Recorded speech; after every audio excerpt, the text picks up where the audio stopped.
Good day, dear friends and guests. We begin our final meeting. As a tradition, we host Russian President Mr. Putin for the final session. Mr. President, if you have forgotten, I remind you that it's 15th time of your 15th visit. How do you feel about that? First of all, I want to turn to the permanent participants of our event. 15 years is an anniversary. It means a lot. And I believe that the Valdai Club, as we called it, because the first events were held in Novgorod region on that soil. And in the course of that timeline, Valdai has become a good, formidable international platform, bringing together professionals that have interest in global politics, economy, culture, and mass media work with a bearing on the Russian national perspective. These people specialize in this country, and we really wanted everybody, all the professional community on Russia, to have such a platform so that we could get together, meet with each other, and straight from the horse's mouth, which means from myself and my colleagues, you could hear our stance on the major issues that are of interest for you, for your countries, and for us as well, for the Russian Federation. These discussions have always been characterized by a plethora of views, sometimes directly opposed ones, but this is, I believe, the main advantage of this discussion club. This is how we call these events discussion club, because those events having only one correct viewpoint don't have room for discussions. And, the truth is born out of comparing and benchmarking different approaches and views and assessments. And thanks to your participation, we have this plethora of opinions. I can see very many renowned politicians, globally known, on my right-hand side, former presidents, including former Afghan president, and our colleagues from Eurasian Economic Community. I can see prominent academia members, people from culture community and mass media, and I hope that today's meeting will be interesting and fruitful. And just what perplexes me and confuses me is the format of today's meetings. As a custom, we have several people on the panel, and the discussion lasts long. But I'm ready to act as a soloist. But I hope it's not going to take 4 or 5 times more time than usually. Thank you. Without further ado, let's proceed to our discussions, our talks. It's not going to last 4 or 5 times more, no more than 2 times. I will withstand that, okay. Mr. President, you noted correctly that we have multiple views and viewpoints and standpoints. We've always done well on that, and this year our makeup includes even more countries and regions that attains an additional domain and perspective to our discussions. This year, the topic of our discussions was mostly focused on Russia.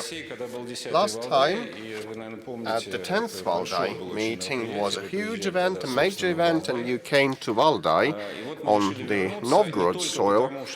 And now we once again have the focus on that topic because many participants of the club asked us to do so, and for another reason.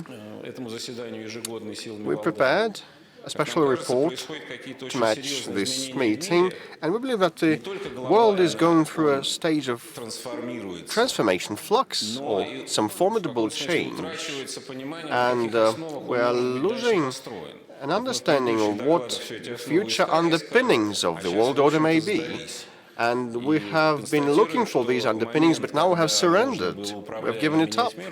And the time when we could control the steering of the world is gone. And all countries, big and small, and mid-sized ones, have to rely upon their own capabilities and provide for themselves, for their own development, and therefore it would be useful to consider whether we are ready for that, and in this sense, you definitely are the original source and will tell us information straight from the horse's mouth.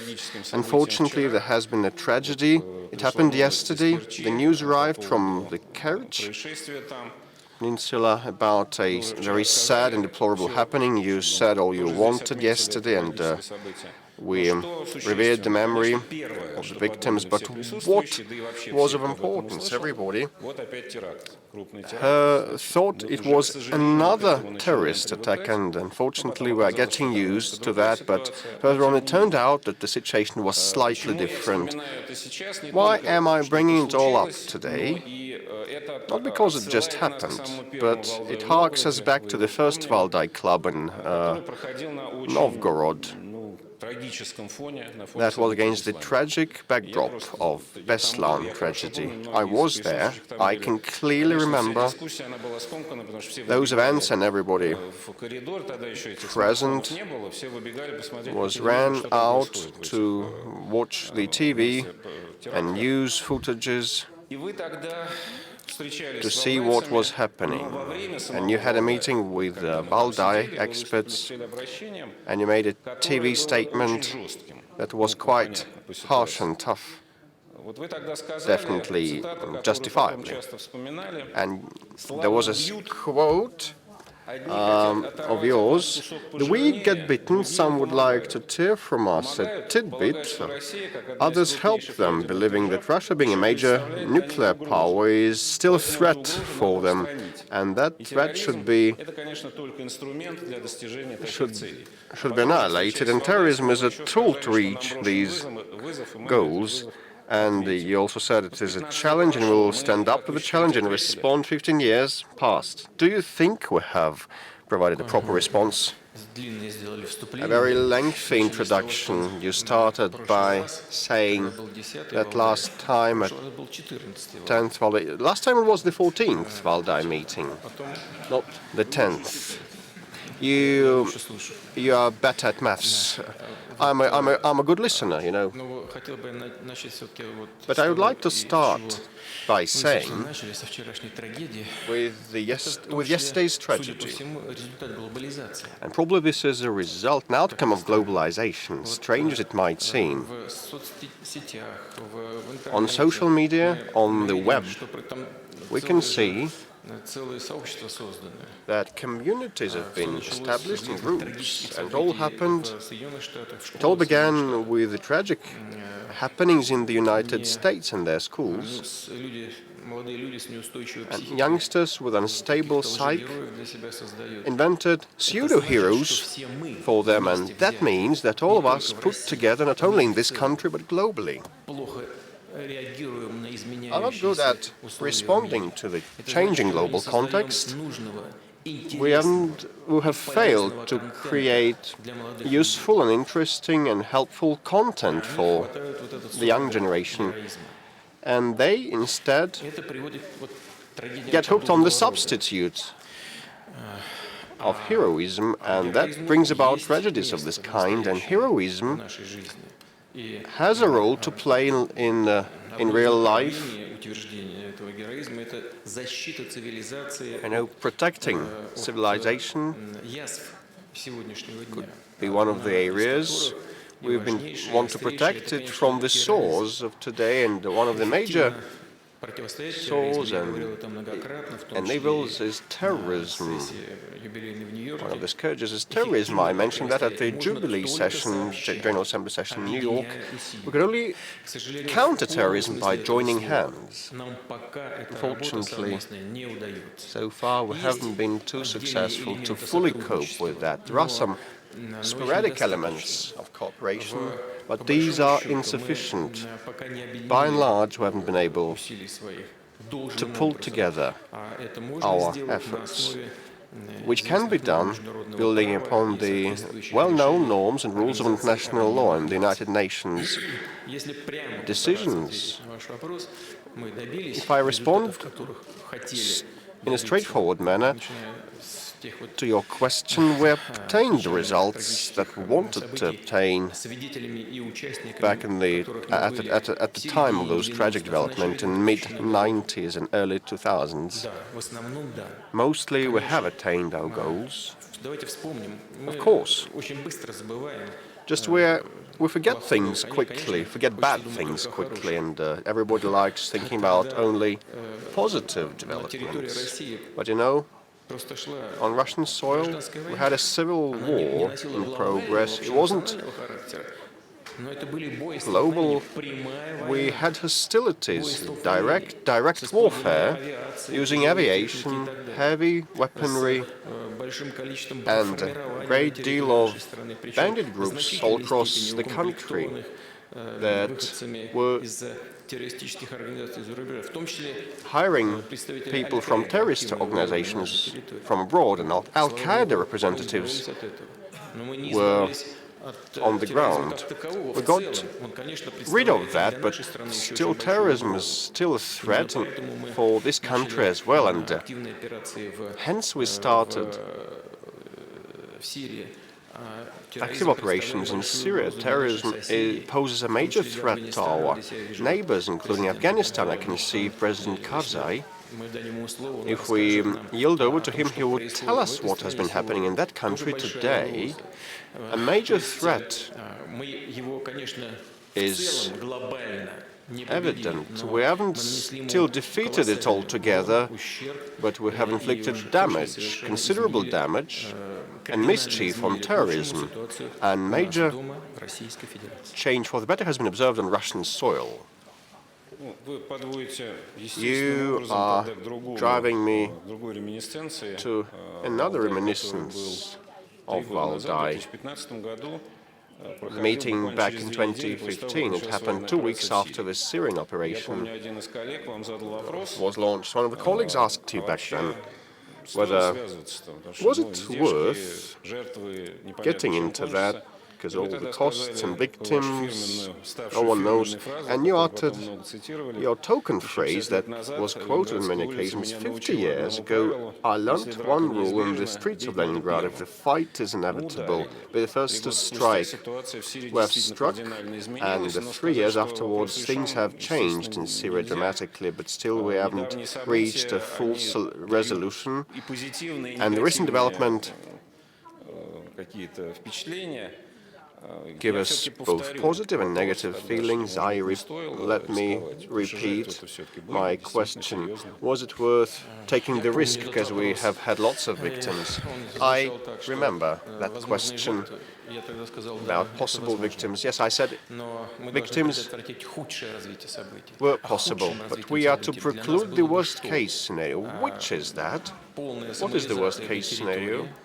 The full isolation, self-isolation of this territory, degradation of statehood and infiltration of a considerable number of combatants and militants onto Russian territory and adjacent countries' territory, with which we don't have any customs controls or border, a visa-free regime. That would mean a major formidable threat and danger for us. And with our action, we have been able to preclude this from happening to a large extent. We have inflicted huge damage upon terrorists who have destroyed a great deal of them, some of them, have given up further activities of that kind. They have laid down arms and they got dissuaded of the principles they believed to be correct. I would put that thing first. Second, we have been able to preserve the Syrian statehood and stabilize things on the ground. Yesterday we talked about that with the Egyptian president, and he shares that view as well as many other countries worldwide. So I believe that by and large we have been able to achieve the goals set forth back at the time when we launched the operation in the Syrian Arab Republic. And look what the outcome has been. Prior to us, the countries that, because of some of their goals and intents, undertook to fight terrorism, they had undertaken to fight terrorism there, reached zero, result nil. And we have been able to liberate 95% of Syrian soil in the course of these 3 years, and we have been able to restore order and the statehood, maintain the statehood there. Definitely many problems persist then. We can see what is happening south of Euphrates. Many colleagues know that this is the territory which is being managed by our American colleagues using Kurds military groups, but they failed in some places, and in some settlements there have been ISIL representatives, and they've started to spread their presence there. They have conquered 130 families there, and they have taken them hostage. Not many of you probably know that they have stated an ultimatum with certain conditions, and they have warned that if this ultimatum will not be satisfied, they will shoot 10 people daily. Yesterday, they did shoot, actually did that. They started to deliver on their threat. They executed 10 people. And this is a catastrophe. This is outrageous. We have to do something. Our colleagues are being silent. According to our data, they have taken hostage several U.S. citizens as well as European countries' citizens. What we hear is silence, as if nothing is happening. So there is a lot to be done there, that is true. However, our task on the whole, and I will repeat that, we have delivered on that. Next stage is political settlement using UN-based negotiations in Geneva. The Constitutional Committee is being shaped. It is going tough, but we're moving forward, and we hope to do that together with our partners in the future. You said that they were dissuaded. A number of fighters, they understood that they were incorrect. Are you sure that they lost faith in their principles? Maybe just the power, the strength won over, and they saw that the situation will change, and they decided to switch sides. Maybe so. You are possibly right to a certain extent. Some did lay down their arms and believe that they had wrong goals in front of them. Others are now trying to hiding behind our humanitarian actions, and is prepared at any moment to take up weapons once again. That tells us that we all have to remain on guard and not to underestimate the threat, and to foster our joint work in fighting terrorism and terrorist ideology as well as financing. Well, let's now talk about the current issues. On the 15th October, that was the deadline for the Turkish side to do to take some measures in Idlib. Do you believe that they delivered on their promise? No, not yet. But they're working on it, and we see that. In this regard, I would like to thank our Turkish partners. We see that they are doing their part. not everything is so easy. Quite on the contrary, it is complicated. But that they are true to their commitments.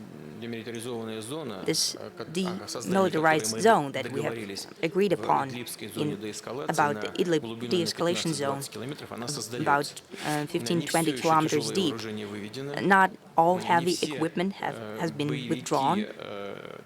Not all terrorist fighters, ISIS and Jabhat al-Nusra, not all of them have left. But our Turkish partners are doing everything to deliver on their promises. And I would like to repeat that it is so complicated that they have, what we see is that they have sent makeshift hospitals to that zone because there are casualties. They're doing it, they're going in harsh, and they're quite efficient in fighting these terrorist groups. Thank you. Now, let's move on to our favorite topic. It's our constant topic, considering that we have a lot of American colleagues. I believe that the U.S. topic is unavoidable. In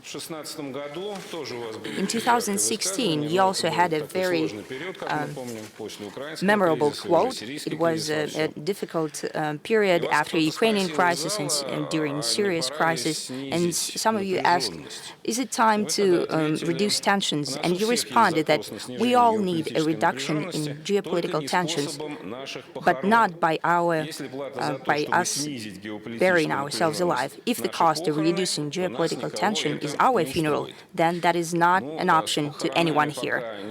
Well, as for the funeral, it's not happening, but I believe that this method is being reviewed in some parts of the world as a viable option.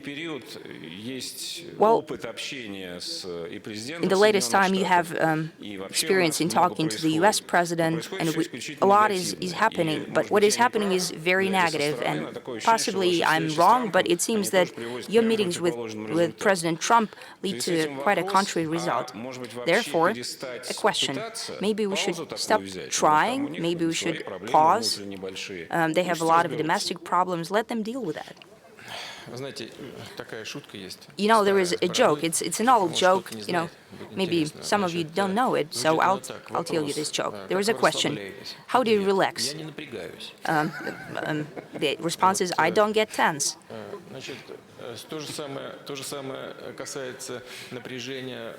And the same goes to tensions in international affairs. We don't create any tensions, we don't create problems. Are we the ones creating problems? No. We're being blamed for something.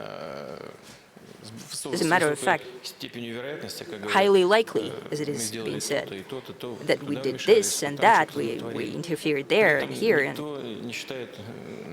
but no one believes it is necessary to present some proof.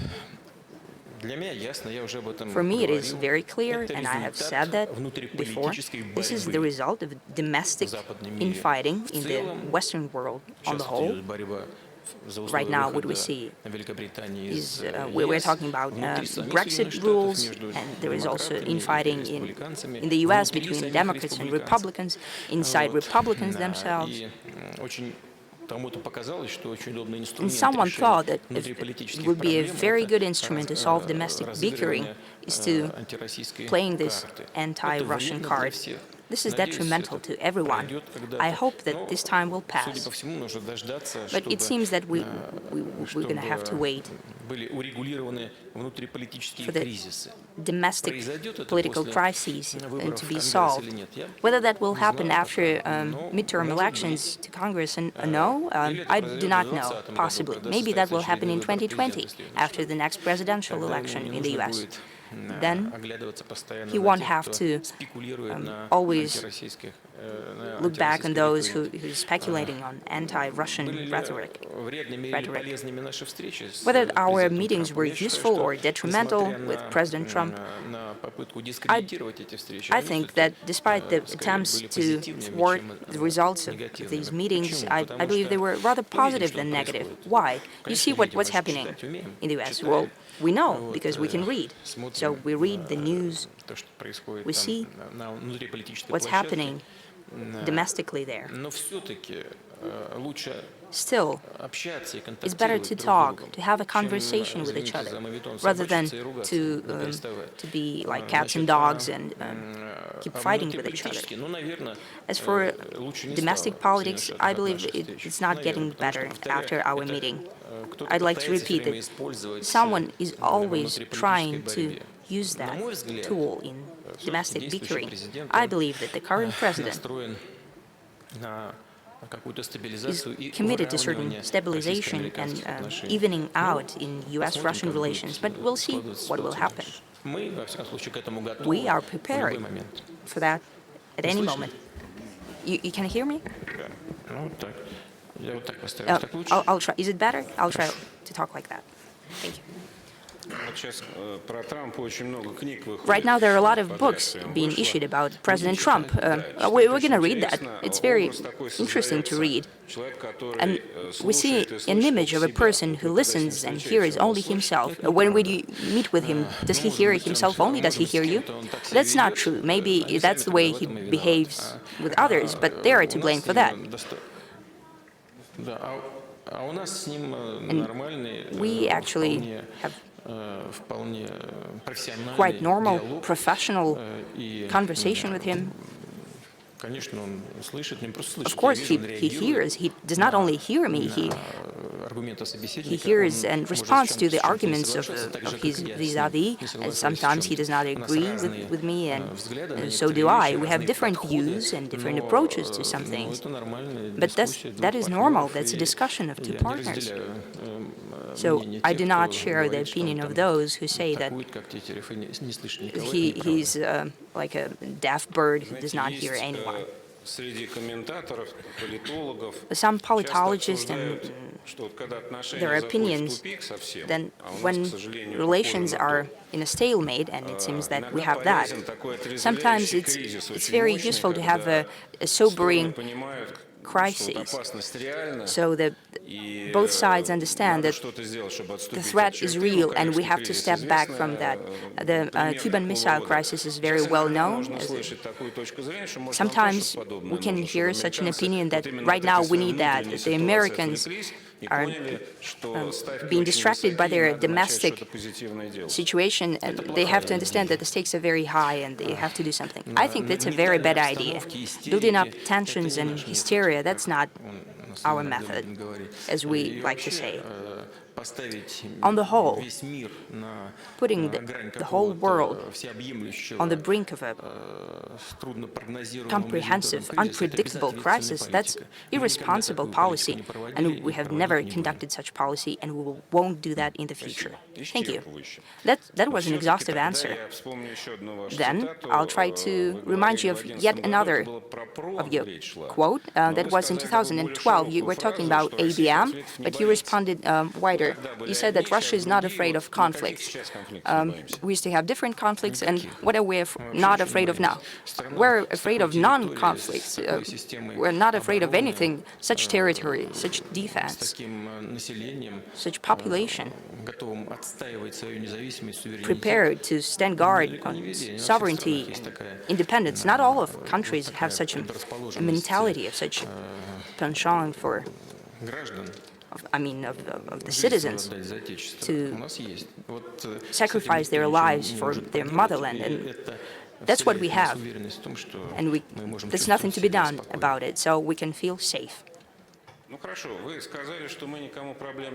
Well, you're saying that we're creating problems for no one. And I think that some people in the audience can disagree with you. It seems that Russia makes a lot of problems. What do you mean later? So we have to start now, then, being disagreed. A lot of people are sitting here.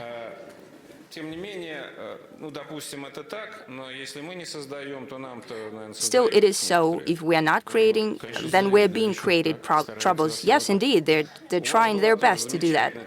You used to have a wonderful quote. It was a very famous quote that Russia is a bear, and the bear will not even bother to ask permission, that he's the host of taiga, and he's not moving to other climatic zones, and he will not let anyone have its taiga either. Everyone has to see that it's clear. That's it. So what are we thinking about taiga right now? Is anyone Does anyone have claims to that zone? Or yet? Well, it was always in place, you know. Right now, that's it, yeah. Well, listen. Right now, we live in the world where the security is based on nuclear potential. Russia is one of the largest nuclear powers, and you know I've spoken about that publicly. As a response to ABM of the US being built, we're improving our striking complexes. We already have them on combat duty. Some of them will be procured in the nearest future, in the coming months. I mean the Vanguard system. Experts understand that, and it's a fact of life that we have that we're ahead of all our partners and competitors in this sphere of high precision, hypersound weapons. No one has that. Some are planning to run tests on that in 1.5 or 2 years testing, and we have that on combat duty. This is high-tech, modern weapons. In that sense, we do feel very comfortable, very safe. There are other risks, but they're common, they're global. This is environmental changes, climate change, terrorism. I've spoken about that. Proliferation of weapons of mass destruction. If we don't create an efficient barrier, then these weapons of mass destruction might happen to be in the wrong hands. In this regard, nothing has happened. Nothing has changed. Indeed, we're not going anywhere. We're not claiming other territories. We have large territories, so we cherish our sovereignty, our independence, and that has always been the case in all times in the history of our state. This is the DNA of our people, as I said. In that sense, we feel quite confident. Back to the fact that we're not going anywhere, that we do not need anyone. Probably some people will argue with you. What about Crimea? Crimea, this is our land. So this is not other people's land. So this is our land, not because actually we snatched it. And those who are going to argue with me on that, actually, this argument will immediately be in the impasse, in the blind alley, because we are all Democrats here. What democracy is about? This is the power of the people, and how we may test this power of the people by means of plebiscites, elections, etc. So people in Crimea, they made their choice. They voted for being independent, and next they wanted to accede to Russia. Let me remind you for 100th time. In Kosovo, no referendum was staged, only parliament voted for independence, and those who wanted to destroy, to ruin, to disintegrate Yugoslavia, they supported this decision. But here, they did not agree. Okay, so let us argue, let us check the United Nations documents, let's look into the Charter of the United Nations on the self-determination of the nations. We'll argue forever about that. We proceed from the will expressed by the people living on that territory.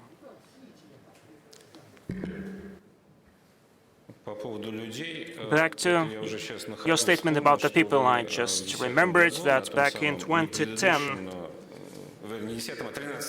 in 2013, at the 10th Valdai Discussion Club meeting, you made reference to Mr. Solzhenitsyn, and one of his main ideas was that valuing people is more important, or sparing of people is more important than anything else.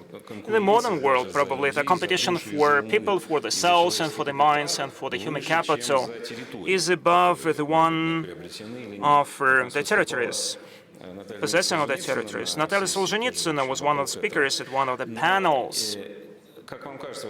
What do you think? We're speaking about conflicts, some textbook conflicts, but if we speak about the competition or rivalry, competition for minds and hearts of people, are we ready for that? Will we win there? I do think so. To a big extent, yes. Look, against me I see heads of our TV company Russia Today. What is going on in some countries where they are working? So the TV channels being closed there, which means what? It means that they're afraid of competition. This is what it means. We're not closing anyone. And there, they create unrealistic conditions to impede their work, to work as the mass media. They create lots of troubles and problems for them. So it means that we are winning. We have only one radio station. We are not a monopoly in that field. We don't have any mass media. Global mass media such as CNN or Fox News or anything like that. So BBC may be added to that list. We don't have that. We have a very modest channel. But even if this channel causes such a fear that it may have an impact on the minds of people, so it means that we are winning that competition. And I know that in France, actually our channel is not very much welcome. So if I am there in Paris, let me visit you to see how it is going on there. Okay, okay. That's great. Thank you so much then. So to follow this topic, it is very important. In your already historical speech back in 2014, which is called Crimean speech, due to the reunification with Crimea,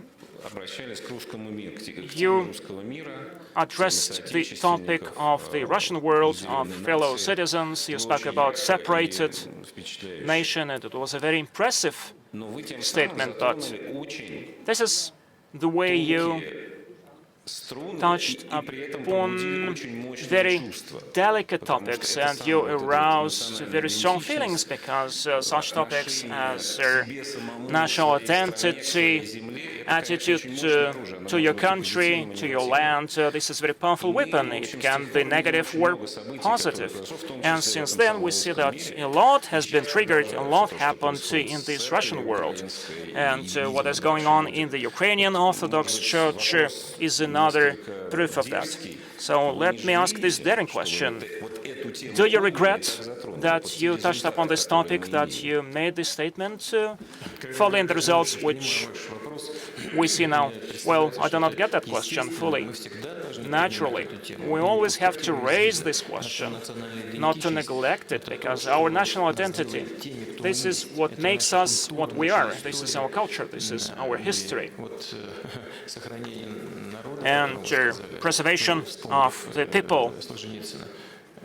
Thing you mentioned, making reference to Solzhenitsyn, this is not about the physical preservation or sparing.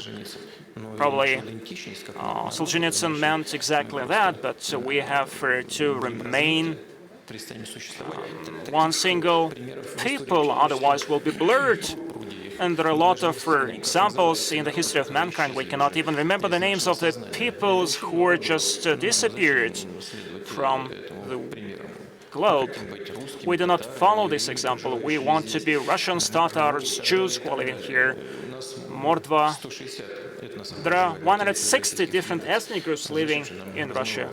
Why do we have to somehow dilute or disperse? We have to strengthen our national identity. More than once you said everywhere, including here at the Valdai Discussion Club, that any nationalism and chauvinism is detrimental, especially to the people who nationalists take care of. And you said that you are the biggest nationalist in Russia. Do you still stay the biggest nationalist? Well, you have prepared well. Yes, yes, I did. You try actually to somehow catch me. Well, let me explain what I mean. Nationalists, they keep speaking about what? What actually aces they put on the table.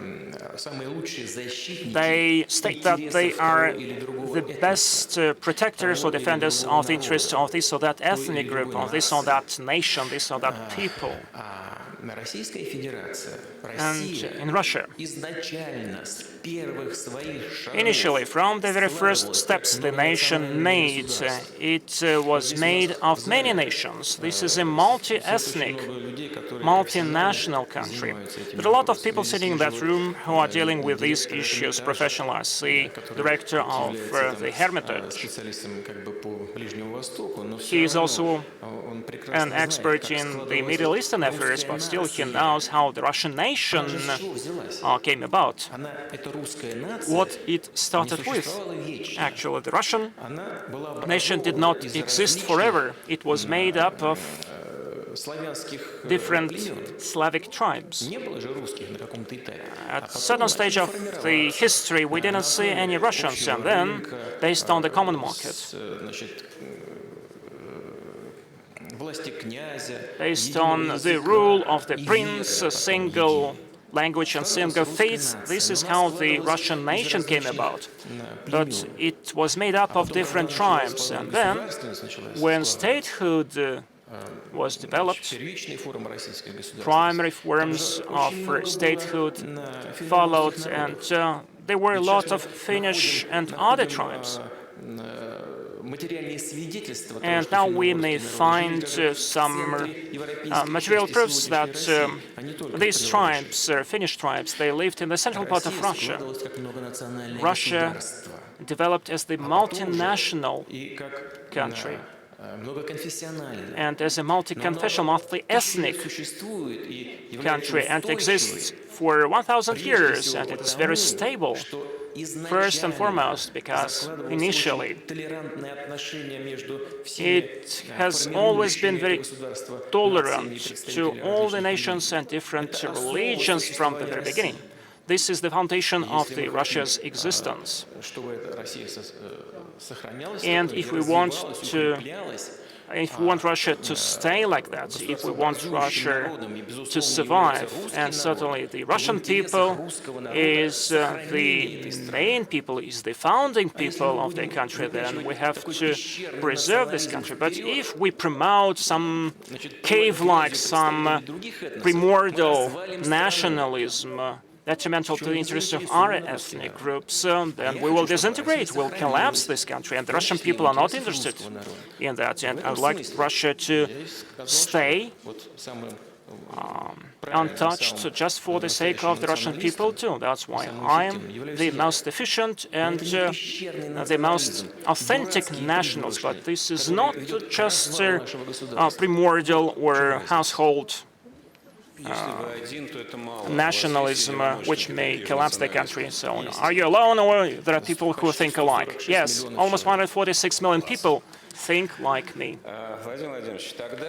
Okay, Mr. Putin, we agreed that you do not have to disintegrate Russia, but quite recently you made a very harsh statement. You're so particular. This is my job, actually. Are we going to discuss that between us? No. Be patient, please.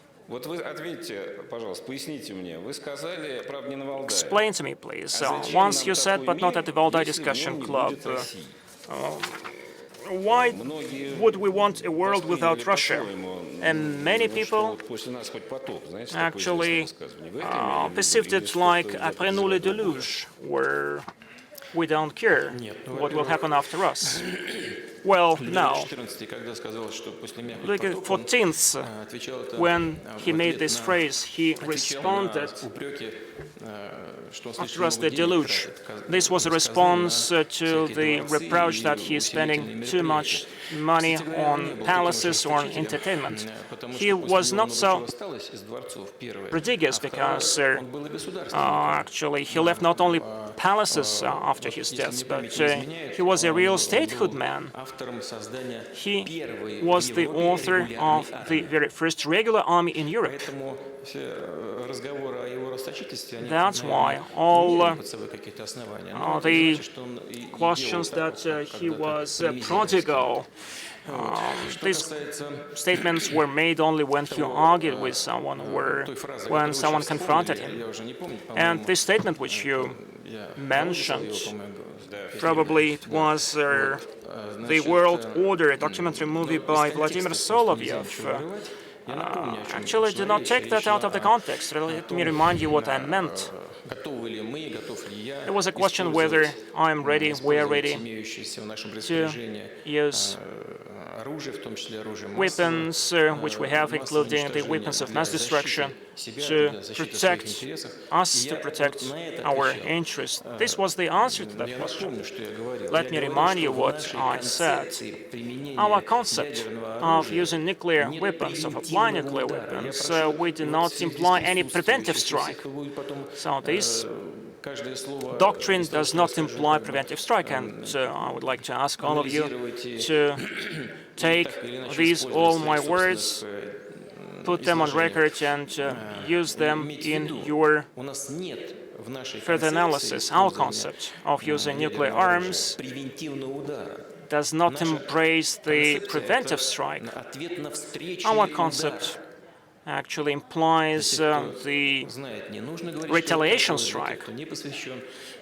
So let me tell you once again to explain what I mean. So it means that we are ready and we are going to use nuclear arms only when we make sure that someone, some potential aggressor or enemy, is hitting Russia. Should know that the retaliation is unavoidable, and they will be destroyed back, and will be the victims of the aggression, and will be like victims going to the paradise, and they will simply die because they won't be able to repent. Let me, well, I immediately wanted to ask a question to Metropolitan Tikhon, but somewhat later. You're tired of me as a moderator. Just one more question, please, and then to follow up on what you just said about this strike back and what's going to hit what. Last night we had a meeting with Valery Gergiev. He is an excellent and a great musician. He is also very active socially. He spoke about a lot of things, and among other things, he said this. From his point of view, there are 3 countries and 3 leaders in the world that have this all responsibility in any order: Russia, China, the US, Russia, China, in any order. And they are the country that everything depends on. They can prevent something or they can achieve something. I agree with him in principle. And there are 3 countries that have the... there are other countries, of course, that may have that potential, but being in the position of a person who has that burden on the shoulders, are you ever afraid? Do you ever feel fear, or do you not think about it? What do you mean? That's a lot. That's a big responsibility. You're one of the 3 responsible for the world in general. So what? Are you not afraid? No. Okay, no more questions.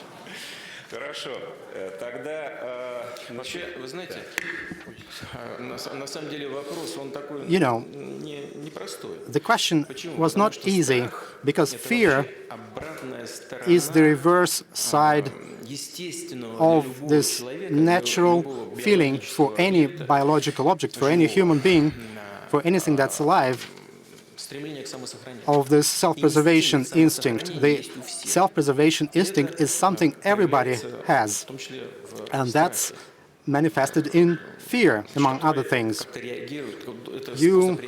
It's a way of your reaction to potential threats.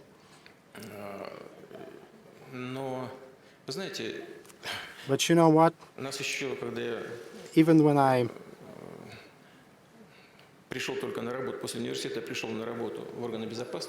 after the university, I began to work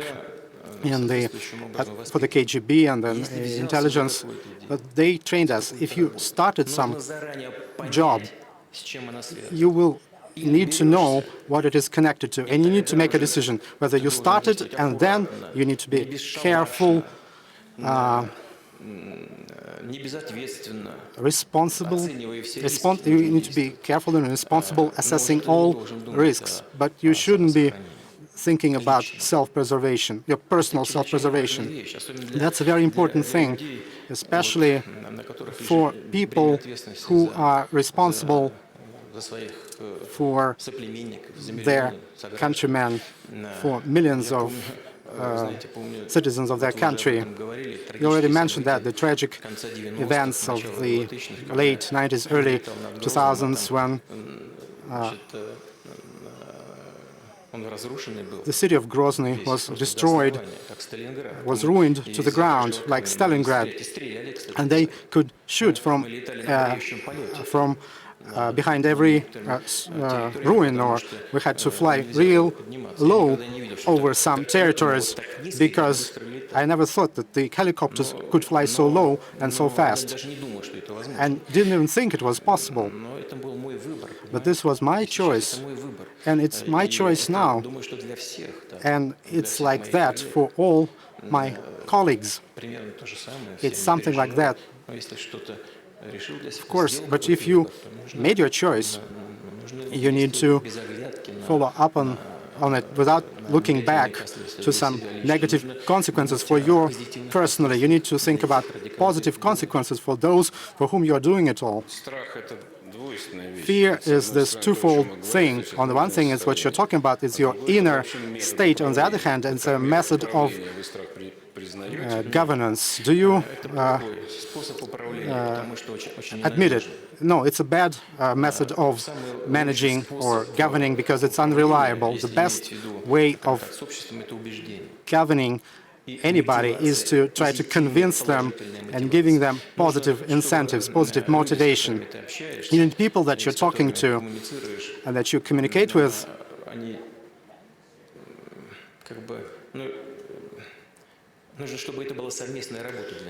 This should be like a joint effort for them. It's not that you can separate those who make the decision from those who should be implementing them. We all should be implementing them together, and that will be most efficient with the best result. All right, thank you. Moving on to our joint efforts. Shen Shilan, our veteran, the master of literary word. Thank you, Mr. Putin. You were quite right when you said that Russia was not creating problems for others. But as the Chinese proverb says, the forest wants to be calm, but the wind doesn't allow it to be calm. We will never be left alone. For one thing, both China and Russia, we have this label on us of revisionist states. Secondly, Russia and China have been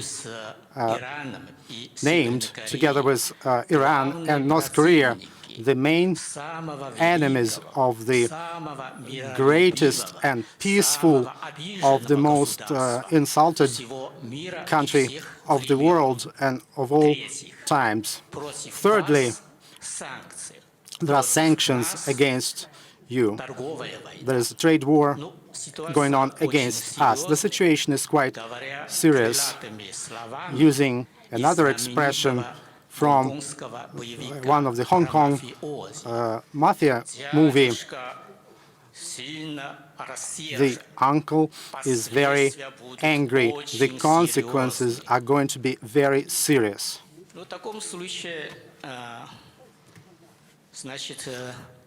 Well, in that case, we have this common fate, common destiny.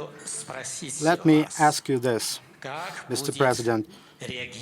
How will Russia be responding to it, and what recommendations you would give to us in China? Thank you. Our distinguished friend and colleague, I think China is just as great, and the people of China is just as great than those, just as great as those whom you just mentioned.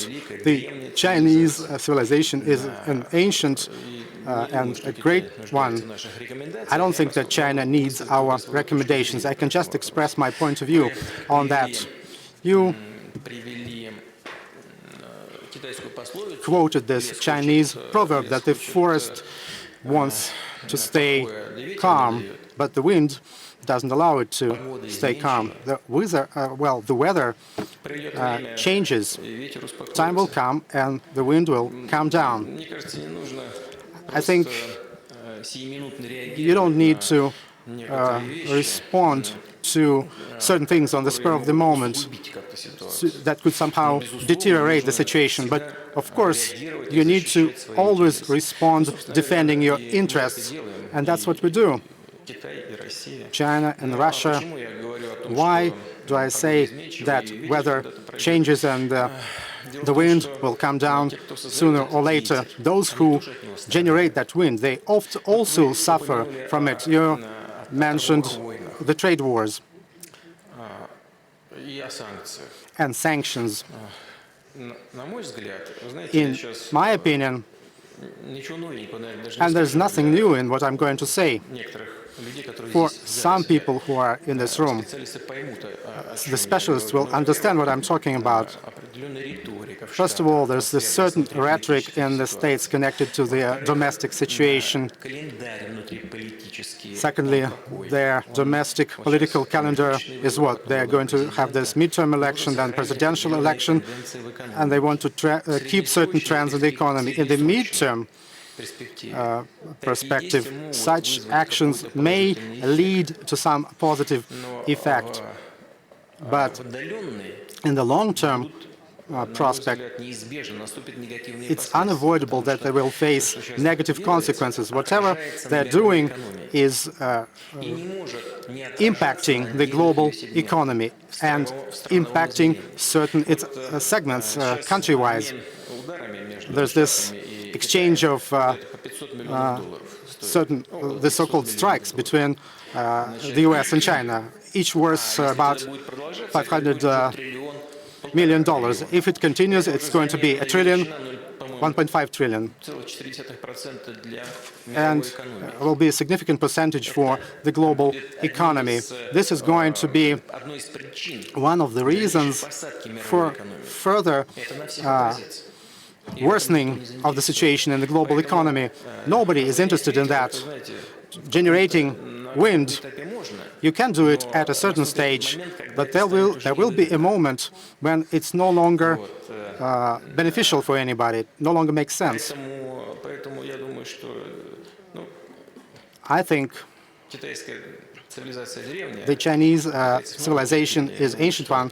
The Chinese are quite patient, and the fundamental foundation of today's China economy will allow them to withstand all that. And in terms of volume, the Chinese economy is bigger than the American one. Of course, per capita, the US economy is perhaps still stronger. There's a lot of high tech there. They implement cutting-edge innovative solutions.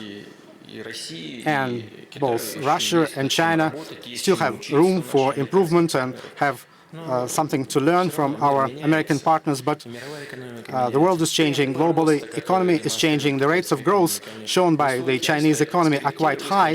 They have been adjusted a bit, of course, we see that, but they're still quite high, and that will inevitably lead to a situation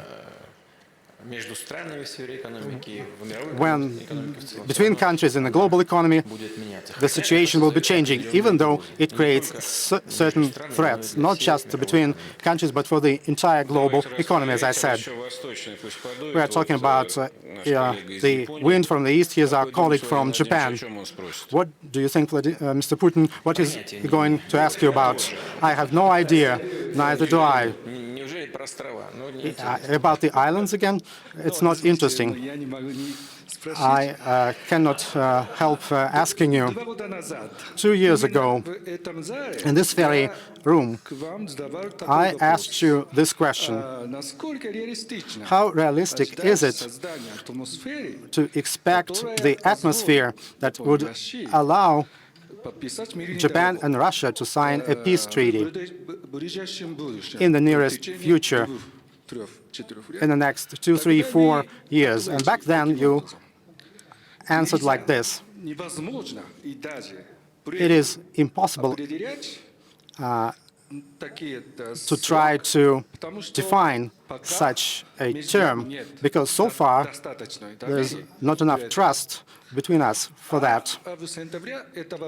In September this year, during the plenary session of the Eastern Economic Forum in Vladivostok, you offered to Shinzo Abe to sign the peace agreement, not now, but until the end of the year, without any preconditions.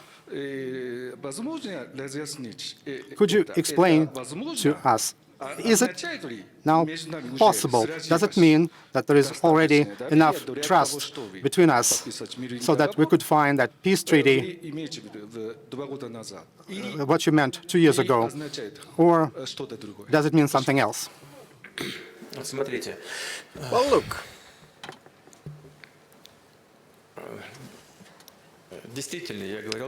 indeed, I said that trust must be improved. I'm not saying now that what I'm going to say now is an insurmountable obstacle, but still, we're speaking about greater trust and about signing a peace treaty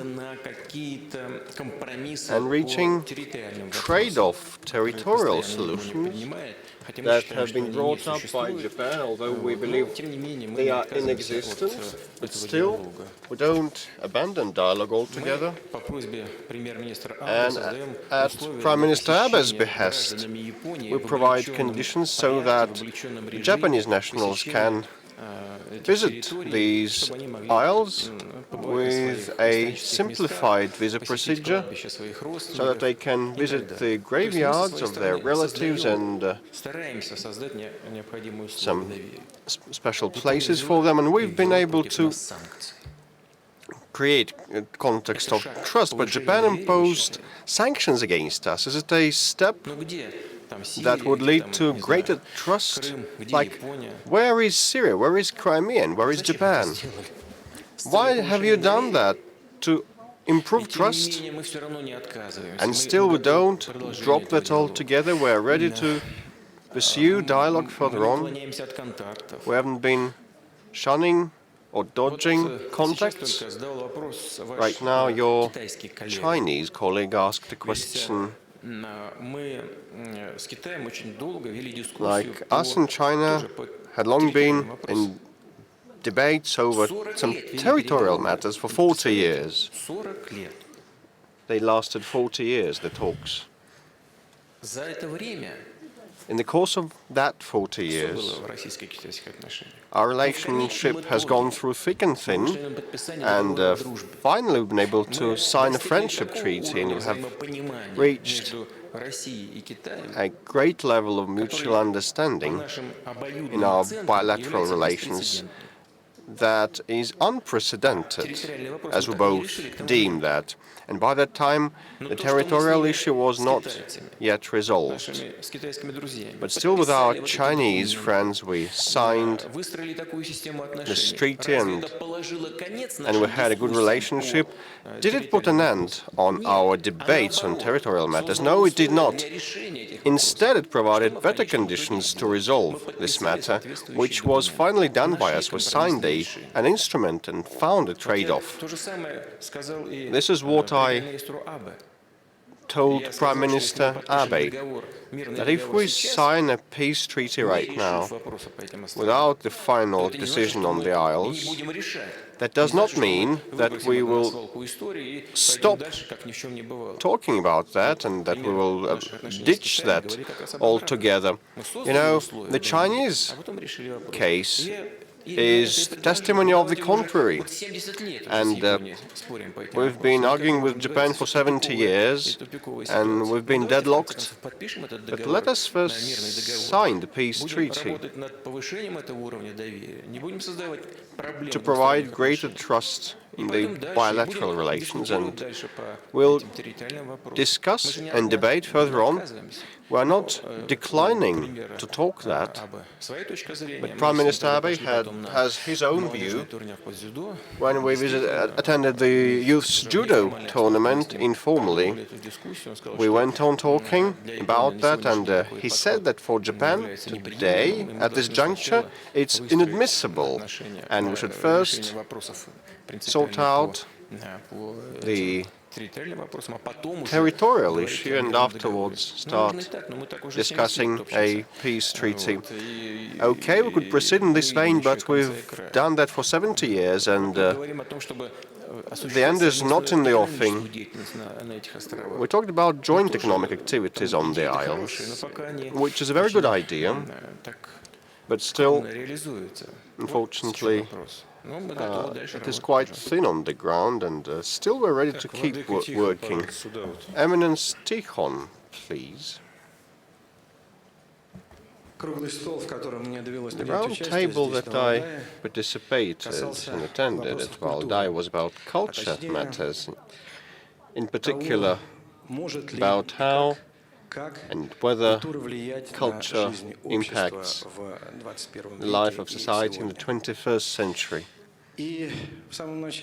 At the outset of the discussion, Mr. Mazanussi asked the question whether one can understand how a nation's culture and society's culture can be assessed today. An opinion was expressed that probably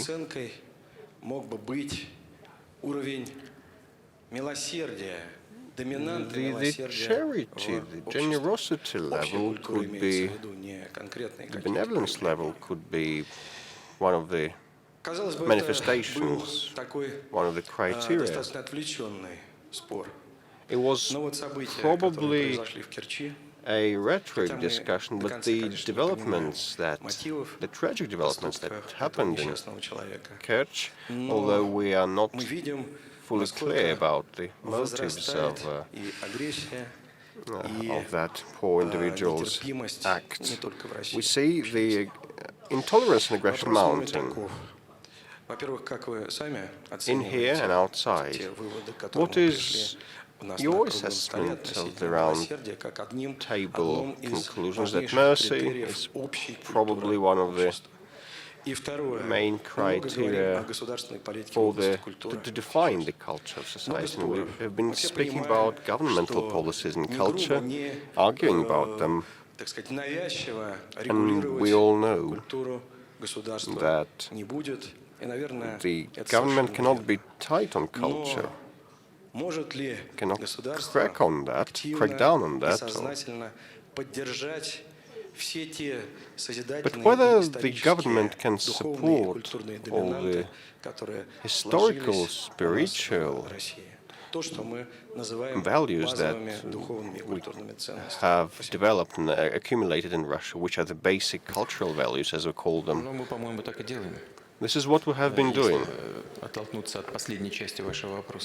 If I start with the latter part of your question, I believe that the government must be quite prudent in that, quite cautious.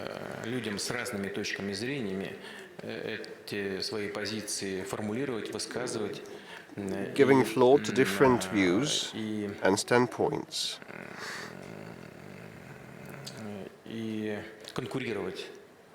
So that these compete, like with your stance.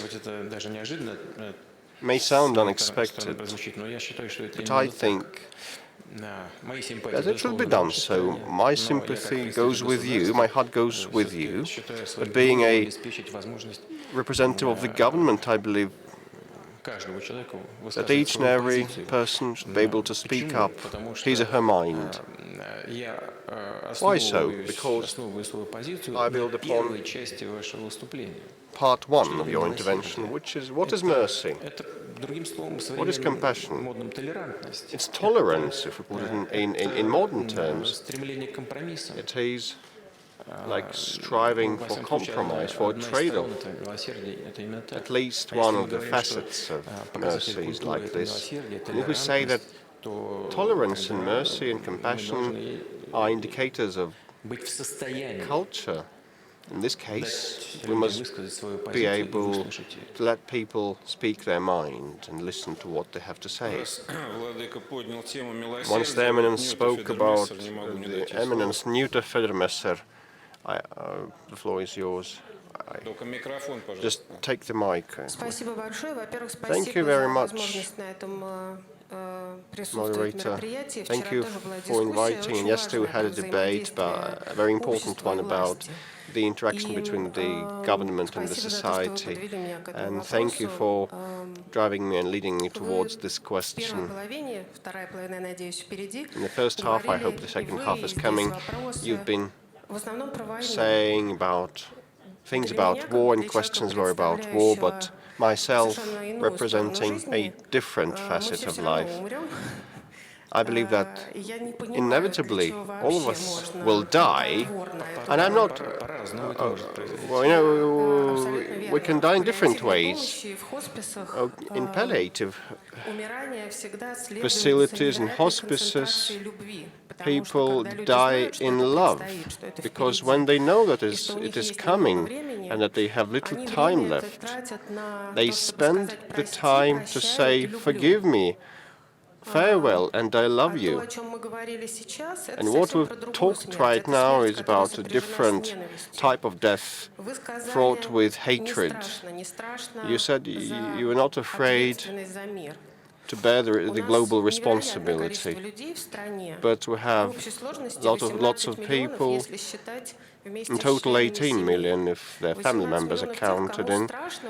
18 million people fear because their nearest and dearest are ailing or dying without due and proper assistance. It's not the first time that I raised this palliative aid topic, and it was one of your instructions a year ago, and big sums of money were allocated a year ago. Unfortunately, it's not going to be spent. The appropriations had a string saying that we're allowing to spend only 12% by now, and the rest will come back to the federal budget. And I would not have a right to bring it up once again, you said, because the money was returned back to the budget. So probably there was no need. But still, I would like to point out the following. Now, this country is having a different role in history, and we've been discussing sanctions from different angles. And why not also talk the people of our country? 18 people is a big number of people. 1.3 million is the number of people dying each year, not receiving the assistance, and they are afraid. I want us to care for them. I want them as well to say that they are not afraid. They are not afraid because they know that the government will protect them, and they will receive cheap and efficient assistance. There's no need to overhaul our economy or GDP or whatever. But your principled decision is needed, as principled as in what has been discussed earlier today. It brings me to the end of my comment, but I want those people to say we're not afraid because of your support. Thank you. Look here. Я возьму их обязательно. I will study them. I fully concur with you that the centerpiece of our internal discussions should be taken by the domestic problems and the fates and destinies of our people. If we have spoken about war and terrorism and other scourges, it is because our moderator structured the debate like this. So let's put the blame upon him. With respect to what you have said, it's quite sensitive, requiring special attention from the government. You said that the government appropriated this money and only 16% was drawn down, which means that the activities were not properly organized, and it does not mean that the failure to draw down the appropriations means that there is no need. No, I will not say that. I know how money is spent. Quite often money allocated by the government to match priorities is not something the final users or benefactors receive, and if this money flows back to the budget, it doesn't mean that it will stay in our coffers forever, no. But, you know, like life is quite difficult and complicated and complex, and new issues emerge. We cannot solve all of them, and still the efforts by the government and the society and the religious entities and groups matter a lot. Because these religious entities, like the traditional creeds and confessions of ours, can come up with kind of a sense of sustainability for each and every individual, so that they feel at ease and feel comfortable in this rapidly changing world. But the government definitely will be delivering upon all these goals. Definitely I will have a look at the papers that you have got at hand, and we will not turn a deaf eye on that, because the money was not fully drawn down. I will try to sort out why this small percentage has been spent only. So it seems that I'm the main militarist here, so I'll try to prove you wrong. In the back of the audience, we have the most positive person in the world. He produces food, and he made an indelible impression on us here. Good afternoon, Mr. President. I'm a cheesemonger from Moscow region. And Oleg, please don't give us the full speech. I would just to thank you for sanctions, and we used to argue along. You don't have to thank me, but you should thank Americans. We couldn't solve it, actually. Who are to thank? Obama, Merkel, but I'm going to thank you. It seems that we have a great flourishing in our food sphere, and we see 30% rise in cheese every year, and we see that we have great protections thanks to sanctions. What kind of cheeses do you produce? Hard cheeses and semi-hard cheeses. Now we're going to Munich and Berlin, and we have agreed already. So Munich and Berlin, are you going to go there? Are they going to be overwhelmed by the cheese because it's so good, or because of the smell? Because it's so good. We see investors coming from everywhere. We have Swiss partners. They're moving to Russia. They're building farms. And right now, I was asked questions at the sessions. What will happen if sanctions are repealed right now? What are you going to do? Are you going to have a catastrophe or not? So my question is the same attention to our sphere, is it going to remain in place? Because we have to plan for several years. And now a personal question. I'm a record setter in Russia. I try to bring cheese to you, but your protective unit is very good. So they took away my cheese. They probably eat very well as well. So I gave you, I don't know, did you receive my note that said, thank you for the cheese? No, I didn't get the cheese. They probably ate it. That's not a joke. I received several bottles of wine from my colleagues. So my security were asking, are we going to check, or are you going to drink them yourself? I said, you go ahead and check them.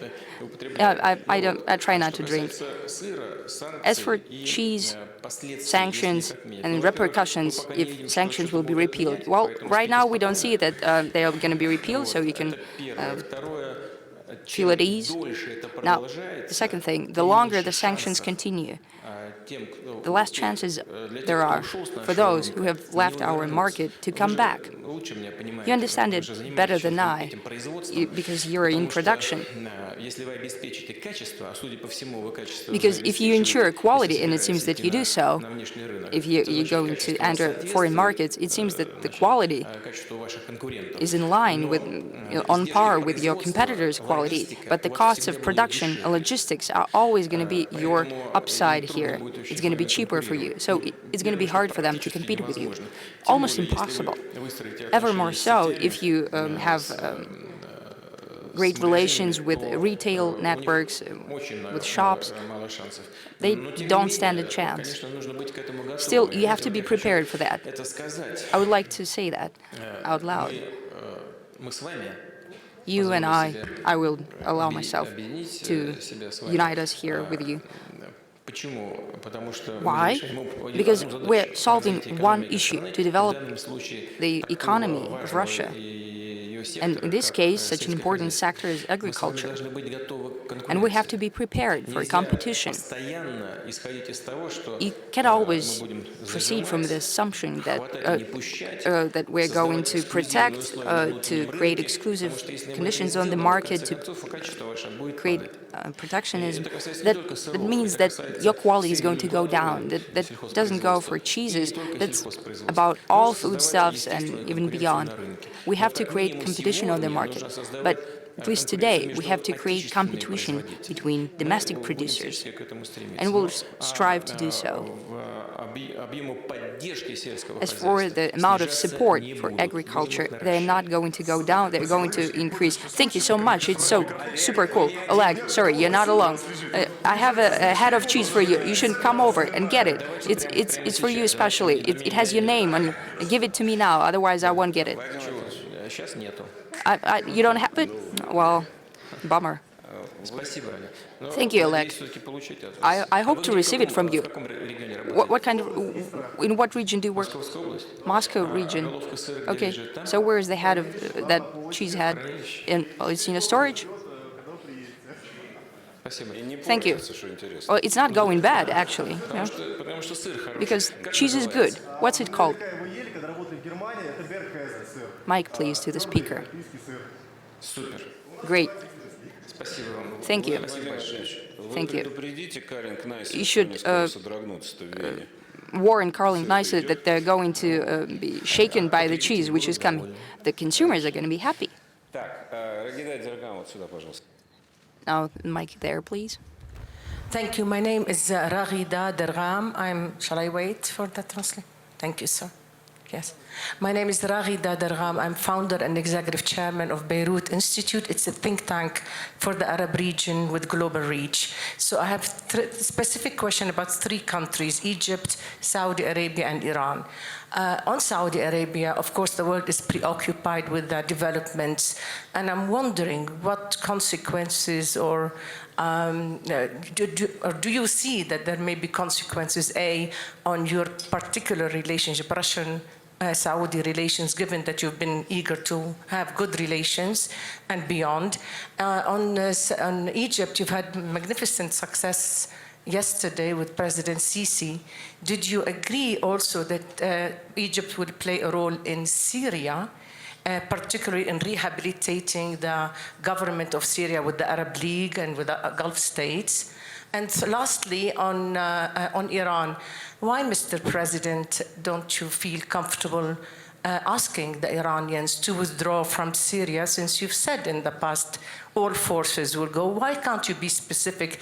That would help probably in bringing your own troops back home, and maybe the public here would be more comfortable than being worried about their troops, and also this is a big issue between you and the United States. And I think I heard you say you would like to have good relations. Can you solve that? Can you feel comfortable to deal with the Iranian question and have better relations with the United States? Thank you, sir.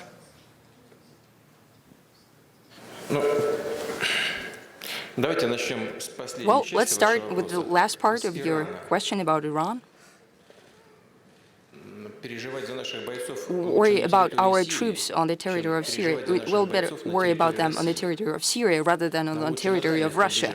We better keep them, keep the terrorists at bay, further away. Otherwise, rather than do nothing and see terrorists on our own territory, they used to happen in the past, not so long ago. So we better fight them there rather than here. That's the first thing. Now, the second thing about Iran. Well, this is not our issue. Convincing Iran to leave the territory of Syria. This is Syria and Iran are both sovereign states, and they have to build relations between themselves. Yes, we have serious and deep relations with Iran and with Syria as well. Moreover, during our discussions and dialogues with our Iranian partners, did solve some issues, including pulling back of the striking systems, striking weapon systems from Israeli borders, pulling them away from Golan Heights. But as for full withdrawal, though, that's a different topic, and it has to be solved within the dialogue of Iran, Syria, Iran, and the United States, and we're prepared to be part of that discussion. And now the third thing, for Syria to have the opportunity to abandon the services of its allies, which Iran apparently is, that there has to be the conditions for safe development for Syrian statehood. Those who want for Iranian troops to leave Syria, they have to provide guarantees of non-interference in the inner business of the Syrian Arab Republic. Stop financing terrorists, stop using them to their own political goals in fighting the legitimate Syrian regime. It's a comprehensive issue, and it's a responsibility of all stakeholders engaged in the conflict. Our position, and I have said about that publicly, our position is that after this solution of a number of issues of this kind, including the final victory over terrorism, all foreign troops should leave the territory of the Syrian Arab Republic. As long as the defense capabilities of Syria grow stronger, and considering the wishes of the Syrian government, then it will further unroll. That's the main criteria. And now, moving on to Saudi Arabia. So, why are you confused by it? What's the confusion here? Indeed, we have good, friendly relations with Saudi Arabia over the past years. We've built that. Could you please specify your question about Saudi Arabia? What are you worried about? Why should our relations be destroyed with Saudi Arabia? As you know, because of the developments in Istanbul at the consulate, the Saudi consulate, there is a big interest worldwide in the investigations regarding the assassination or the killing of Jamal Khashoggi, the journalist who is our colleague and has been participant in the Valdai group. So this is what I'm talking about. Right now, of course, there's pressure on President Trump that may reflect on the midterm elections. And there are countries pulling out and countries being concerned, media and others being concerned about continuing to be present in Saudi Arabia, given the alleged feeling that maybe some in the government may be involved in this atrocity of killing Khashoggi. That's what I meant. Do you think it will impact your relations with Saudi Arabia at all? And please don't forget also the question about Egypt. Thank you.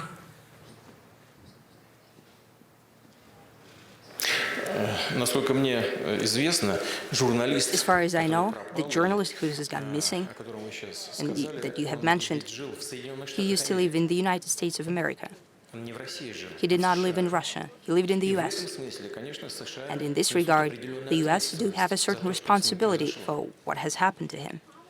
Это само собой разумеется. Он в That is качестве understandable. страны-убежища выбрал Соединенные He Штаты. chose the United States as В the этой place связи, for ну, что refuge. это сказать? Здесь, ну, во-первых, So what else can I say here? мы должны дождаться First, we have to wait результатов расследования. for the results of the Как мы, investigation.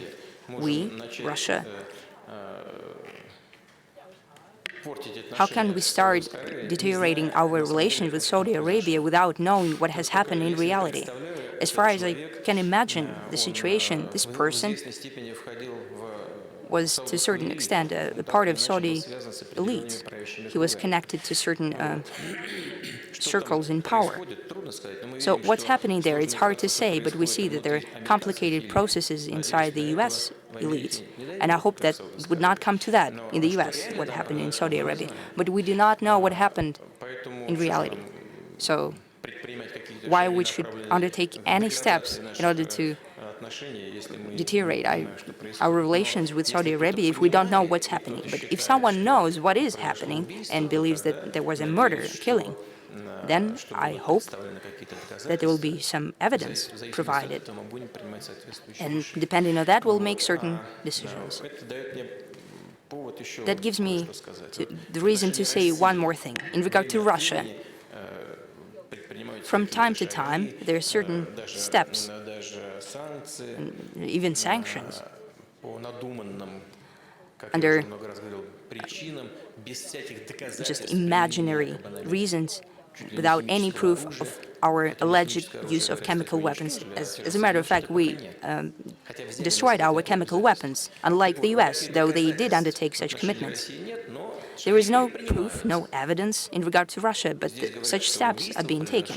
They're saying that there is a murder which has taken place in Istanbul, but no steps have been taken. We have to investigate into that, and we have to set certain unique and equal approaches to those issues. But again, our policy towards Saudi Arabia has been built for many years, and the person is lost, that's terrible, but we have to understand what really happened. Yeah. Back to a question about Egypt. We have very good, friendly relations with this country. We have celebrated 75th anniversary of the diplomatic ties between our countries, and we not only restoring our relations, we have already restored these relations. The quality has been restored. The connections and relations are on the rise. We have joint projects about the development of hydrocarbon economy, and we are embarking on the construction of the hydropower plant. The project is estimated $25 billion. It would be a loan, and the principal of the loan would be paid starting from 2029. So that's a very favorable. These are very favorable conditions, and this way we provide for the job for the manufacturers of our energy and power equipment, and we are investing into the Egyptian economy. We are cooperating in the area of industrial cooperation.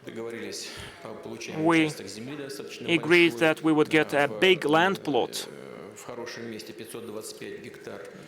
525 hectares in a very favorable location. This is where we're going to set up some pharmaceutical enterprises, timber processing plant. We will create 35,000 jobs, and the total amount of investments to be attracted there would be $7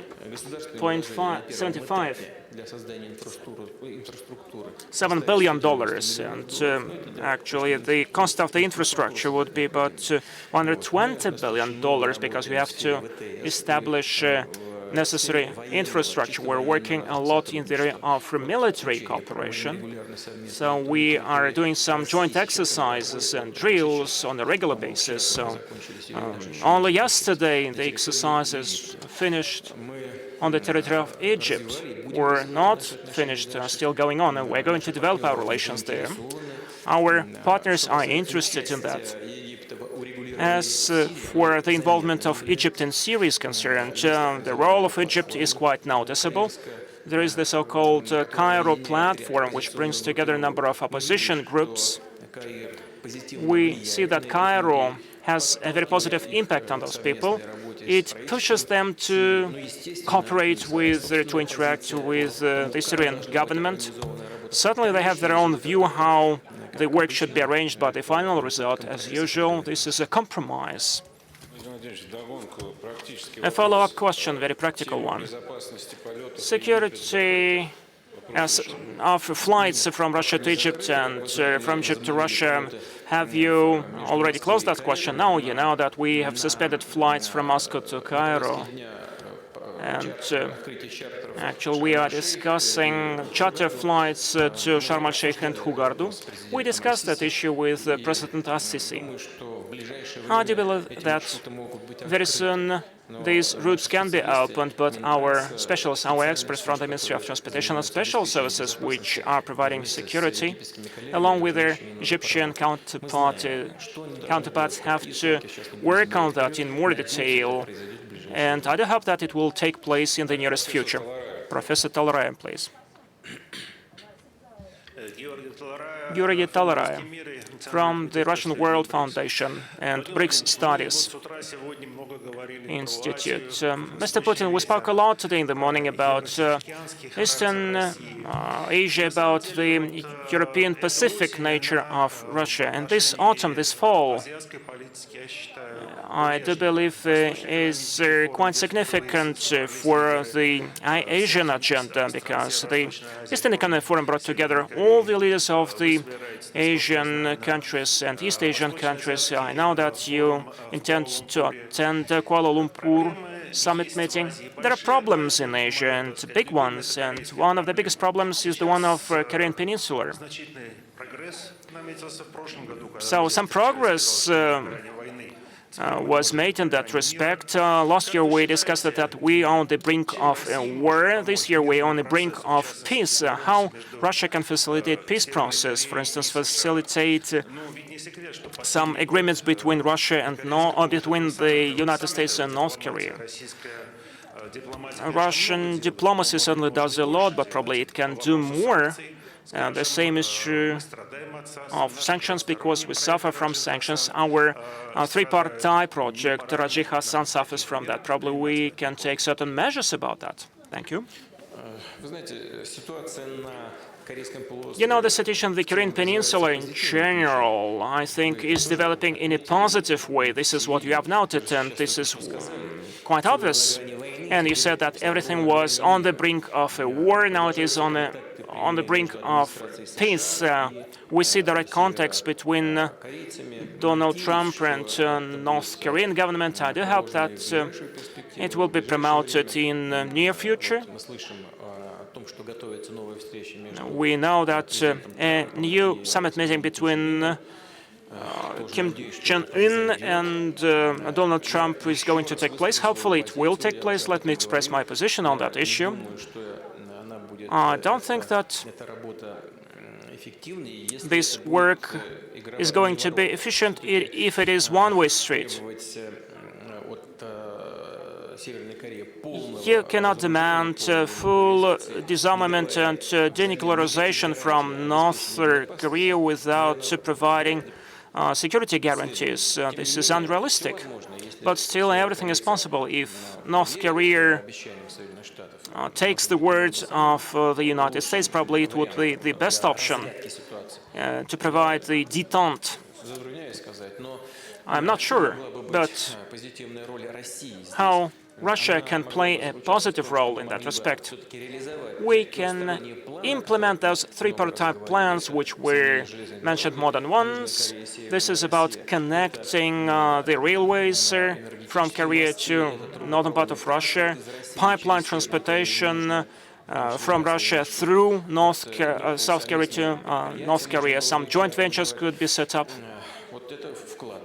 This would be about our contribution, because joint work in economy certainly creates necessary conditions for addressing political issues and security issues. Let us not forget that China did a lot for that. We have some joint platform along with the People's Republic of China, and I will not repeat what I said more than once, that we're going to adhere to those our mutual agreements. What else Russia can do? I believe, and this is what I already mentioned more than once, that providing security guarantees for North Korea would be very significant, and Russia could play a certain role in that respect. I'm sure that these guarantees, if we want them to be effective, they have to bear an international nature. We are very much interested that there are no hostilities there or skirmishes, that war does not break out there. We are neighboring North Korea. We are a permanent member of the Security Council of the United Nations, and along with China, other stakeholders, along with the United States, could certainly make certain contribution setting up and developing the system of securities. Good evening, Mr. Putin. I would like to follow this topic. Several years ago, being on a visit to Kazakhstan, President of China spoke about one Belt, One Road, and several years afterwards you spoke about connection between the Silk Road economic plan and the Eurasian Economic Union agenda. And now, bearing in mind this rift between China and the United States and other conflicts, are those economic plans still intact or not? And the second question. In August, together with your colleagues from the Caspian region, adopted a very serious document, October Convention, Aktau Convention. It's a kind of a constitution for the Caspian Sea. How will the cooperation in the Caspian Sea be developed?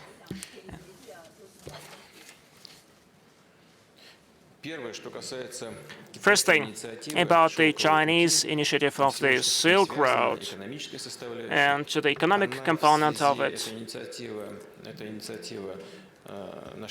This initiative was proposed by our good friend, I do believe he is our friend, head of China, Xi Jinping, is not only relevant till now, but it becomes even more relevant because all the economic limitations and restrictions, on the one hand, exercise certain pressure on the global economy and on the markets. So this is a negative factor, but at the same time, these actions bring about certain windows of opportunity. Means that we, or Russia in our case, can get some additional niche market. Probably, just as an example, not the most important one, but still, for instance, Americans are supplying soybeans to China, and we are going to enter this market step by step with our own soya beans. And we'll give an opportunity to our Chinese partners to plant soya in the Far East if they want to invest into this area of agriculture. Or, for instance, aircraft building. Aviation industry. China was the biggest buyer of Boeing aircraft, just like Russia.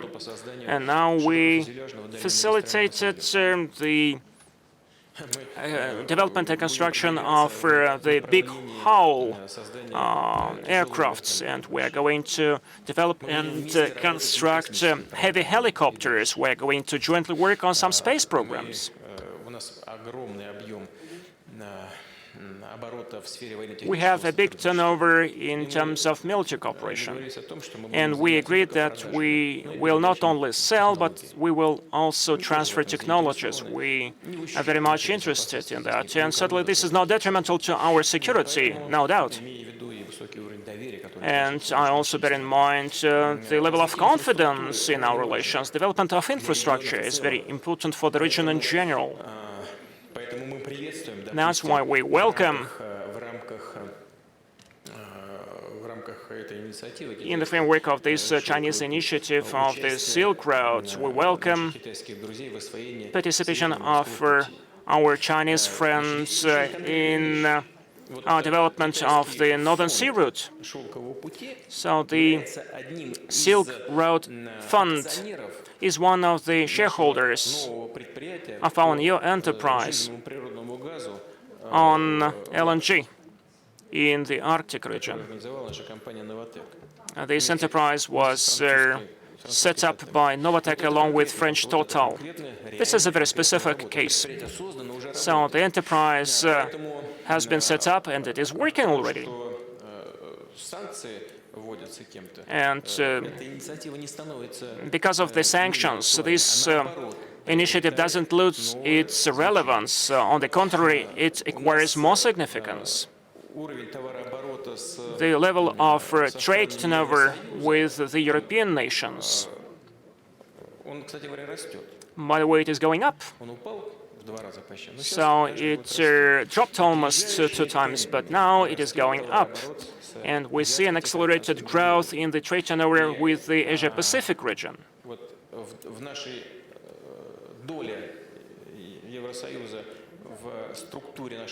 The EU accounts for 42% in the structure of our trade, and the Asian countries account for 31%. And certainly we are interested in setting up infrastructure, including railway infrastructure, and expanding Trans-Siberian Railway and Baikal-Amur Railway. We count on very much that the cargo turnover will quadruple, and the cargo turnover, cargo flows would increase dramatically in case of Northern Sea route. And certainly this has something to do with the Chinese initiative.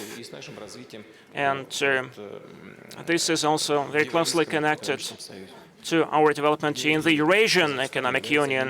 Kazakhstan is one of the key stakeholders there. We are happy how the situation is developing in this area, and we'll be working on that in the future most actively together with all our partners. Andrei Sushintsov from the Institute of International Studies, MGIMO. There's this information in the media that some countries are developing elements of biological weapons, and the experts have had these questions for a long time, whether other countries could receive biological laboratories from the US. And recently, in the media, there were some documents published by a former Georgian minister of their home security. And the UN Convention bans the development of biological weapons. What kind of measures could we take, and how reliable are those data? I cannot judge whether that's reliable or there's some truth to it. I saw this statement of the former Ministry of Home Security of Georgia. Of course, it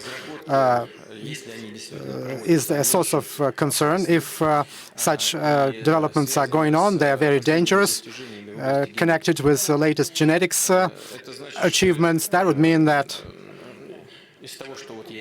based on what I saw, I can only repeat that. What it's talking about, they identify certain drugs that could selectively impact human beings according to their belonging to a certain ethnic group. And 2-3 generations later, allegedly, such experiments are going on with animals, with dogs and rats. Their lifespan is quite short. Second, third generation, they have such genetic changes that drastically change the original design. And if it's like that, it's a huge threat. How do we fight that? Well, we need to understand, everyone needs to understand, nothing comes from nothing and doesn't disappear. And if someone develops such things, they should understand that others will be doing something like that. You better sit down in advance and develop common rules of the game in this very sensitive area. Ухо от микрофона, если можно, то фонит. Вот у вас в руках наушник, да, спасибо. Так, еще один здесь вот. Okay, one more question over here. Yaroslav Isovolik.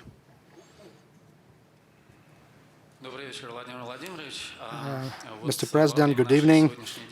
As we discuss tonight, you already mentioned the reorientation of trade flows of Russia towards the east, towards Asia. But how are those trade flows could be expressed in other currencies, not in dollar? Is it possible to ensure this de-dollarization of global economy? There are different opinions. This is discussed not just in Russia, but internationally. It seems like since the role of dollar in the latest decades is overestimated, there's room for de-dollarization. But on the other hand, volatility of emerging market currencies presents some problems. Your opinion about de-dollarization of the global economy? We are not reorienting our external trade flows from Europe towards Asia. It happens naturally. We don't do anything artificially. All right, we had the trade over with the EU, 450 billion euro. Now it's below 300, 250. But there's some growth. Last year we had, I think, 23% growth last year. This year, first 8 months, 22%. In Asia, this growth is a bit quicker, the growth of trade turnover. That's why in the structure of trade turnover of Russia and the EU, it's 41%. With Asia, it's already 31%. And pretty soon they will be equal. As for using dollar for international settlements, it's not just me who is talking about it. Look at the president of France who said something like that. He said, Europe should increase its economic and financial sovereignty. What does it mean? It means abandoning dollars. And France is one of the largest trade partners of the US. I recently said that our American friends are cutting the branch on which they're sitting. They are doubting the reliability of dollar as a universal means of settlement. Let me repeat that again. That's a typical mistake of an empire. Why? I am not trying to insult or scold anyone.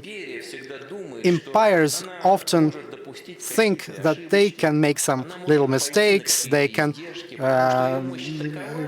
they can survive some costs because they are so powerful that it means nothing. But the number of these little mistakes keeps growing, and there comes a point when they cannot deal with that anymore, neither in security nor in economy. And it seems like our American friends are undermining the trust in dollar as a universal payment tender, as a reserve currency. And now everyone starts thinking, the countries of the EU, they want to trade with Iran. They don't think that Iran violated something in their nuclear deal with the international community, and it did not violate anything. But the American partners decided they needed to revise that agreement. So the Europeans disagree. But no, against anyone who is going to cooperate with Iran, they're going to introduce secondary sanctions. Why would companies lose something if they already work in the American market? In any case, someone will leave And someone who is not connected with the American market will gladly continue working there, but they will need settlements. That's why they're trying to invent something besides SWIFT, the international settlement system that exists. That's why they are turning more and more towards settlement in national currencies. Yes, you are right, in the sense that the volatility in emerging markets, of national currencies in emerging markets, is quite significant. It's unavoidable. But there are instruments that decrease that volatility. For example, within BRICS, a pool has been created, a pool of national currencies, and there's a joint bank there, and so on. These instruments are being created. Well, of course, this bank is incomparable in terms of its capacity with International Monetary Fund, but I think it's something going in that direction. At least, yes, there is volatility, but if you keep thinking about it, and they started to think about all the time, it's like an element of insurance, of hedging risks, and something will be invented along those lines. And it's quite possible, even now. I'm not going into details, but with some countries, we already found some instruments how we can be doing it, avoiding such risks. You could do that. It's not going to happen tomorrow. And our companies in the oil and gas sphere and the hydrocarbons, they don't want to abandon dollars today or tomorrow, switching to national currencies only. But if those tools are invented to abandon dollar, to avoid the currency volatility, as soon as it happens, it'll be really hard for the dollar as a universal payment unit, settlement unit. Let's see what's going on, what's going to happen. We are definitely moving in that direction, not because we want to undermine the dollar, but we want to ensure our own security, because there are all these sanctions against us all the time, and they don't allow us to work. That's why we reduced our international reserves in dollars. The central bank had to remove dollars. Why are they doing it? They could have reached their goals without undermining the confidence in their own national currency. It would be smarter, if you ask me, but many in the US follow that route. I think it's a major mistake.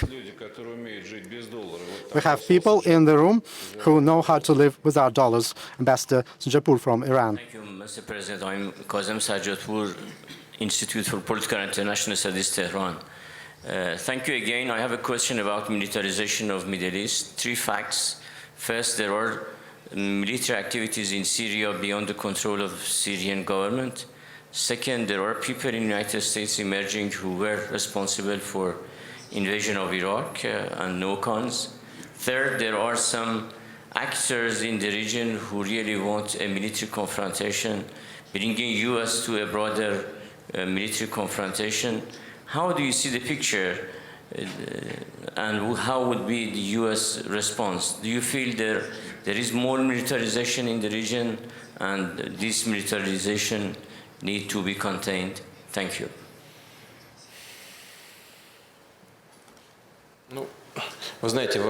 You know that better than I do.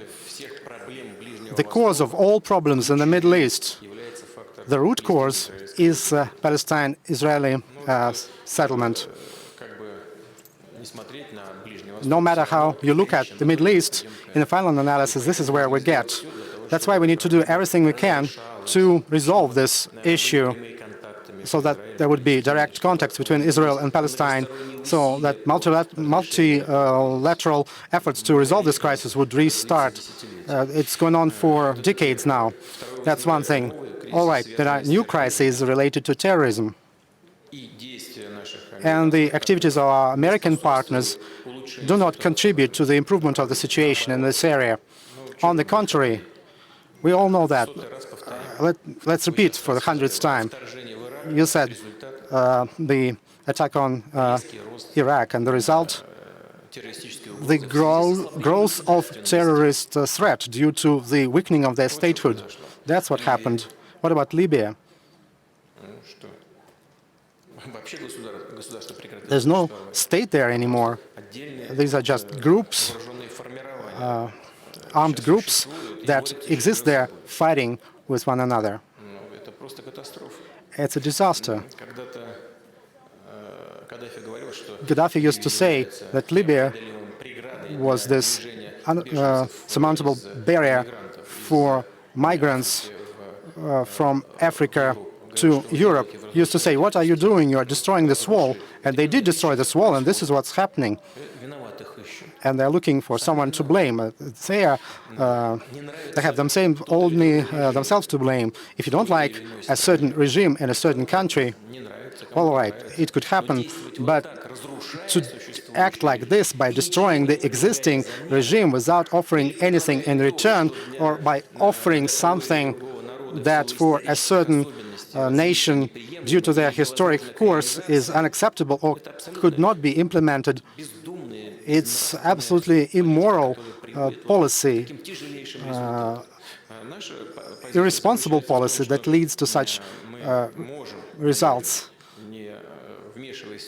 Without interfering in the affairs of other countries, we could, of course, like someone or support someone, but it should be based on the internal processes in the country itself. Yes, it requires patience. It requires a delicate approach to the situation as it's developing, but it cannot be otherwise. When you try to impose from the outside of anything on anybody, leads to really heavy consequences, as it happened in Libya or in Iraq. This is the result of the monopoly of this unipolar world that they're trying to build at a certain point. Luckily, this unipolarity, this monopoly is disappearing, is almost gone.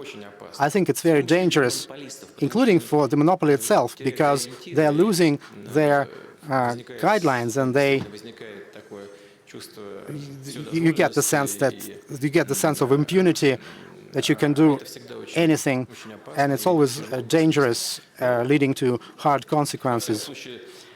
At least at a certain level, when we deal with the Syrian crisis, we have had some working, rather efficient interactions between Russia, Iran, Turkey, even though our assessment of the situation is different, but we could do it. We have established pretty good relations on the working level with all participants in this process, including the US. Incidentally, the American military behave much more responsibly than some of their politicians. Hence, all that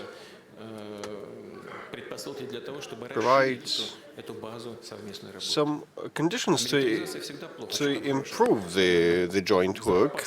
Militarization is always bad. It's a volatile region. We know Turkey's claims against the United States that has been arming different groups. We see what has been happening. And I said on the left bank of Euphrates, what is happening there? Arms are supplied. Money is paid to the military groups, and they haven't been able to eliminate this threat altogether. 700 people were taken hostage. It's a disaster. Unfortunately, these things are happening. We should work in concert. Mr. President, you've been speaking about monopolism, but in the United States, back then, at the market, monopolies were unbundled artificially. Probably in politics, we should resort to these practices as well, you know. Now it is said about the Istanbul tragedy and unbundling. These are grave developments about some quasi hardline action, and life will make us work in concert to eliminate joint threats. Tim Polton. Thank you very much. Timothy Colton from Harvard University. I have a question about Russian public opinion. As is well known, since you became leader of the country all those years ago in 2000, you've had very steadily positive ratings in the eyes of your fellow citizens. Approval of your work in office is usually higher than 60%, and sometimes as high as 80%. So this is quite extraordinary. But Russian sociologists also ask questions, well, a number of other questions, but one in particular, which is very interesting, and that is about a question about the direction that the country is taking.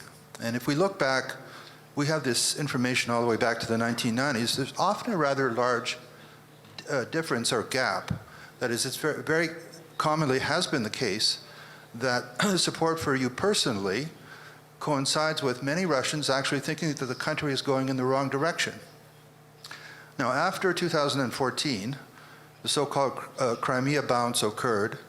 Your ratings went even higher than usual. But at that point, for several years, more Russians, a lot more Russians, thought that the country was going in a positive direction and not in a so-called tupik. But this has changed this year. All of a sudden, it seems more Russians think that the country is going in the wrong direction, even as they continue to support you. So what is your interpretation of this disparity? Excuse me. I don't see any disparity, you know. I'll clarify what I mean. Most importantly, 90s and the 2000s that you mentioned, who can like those times? It was the collapse of a huge, great country. And many people dislike it in Russia as well as in the former Soviet republics. Just ask their opinions. They have their own interpretations, but still they think that in the USSR they had a more stable existence and they had more promising future there. And things have been changing, and they can feel and the benefits of sovereignty. Back then, all that happened was upon the initiative of the Russian Federation. I mean, the early 1990s. When we hear claims and accusations, I respond, it was us who did that, the former leadership of Russia, but still it was Russia. First, this is first. Second, no one wants to go back to 1990s out of those who can still recall what was the case back then.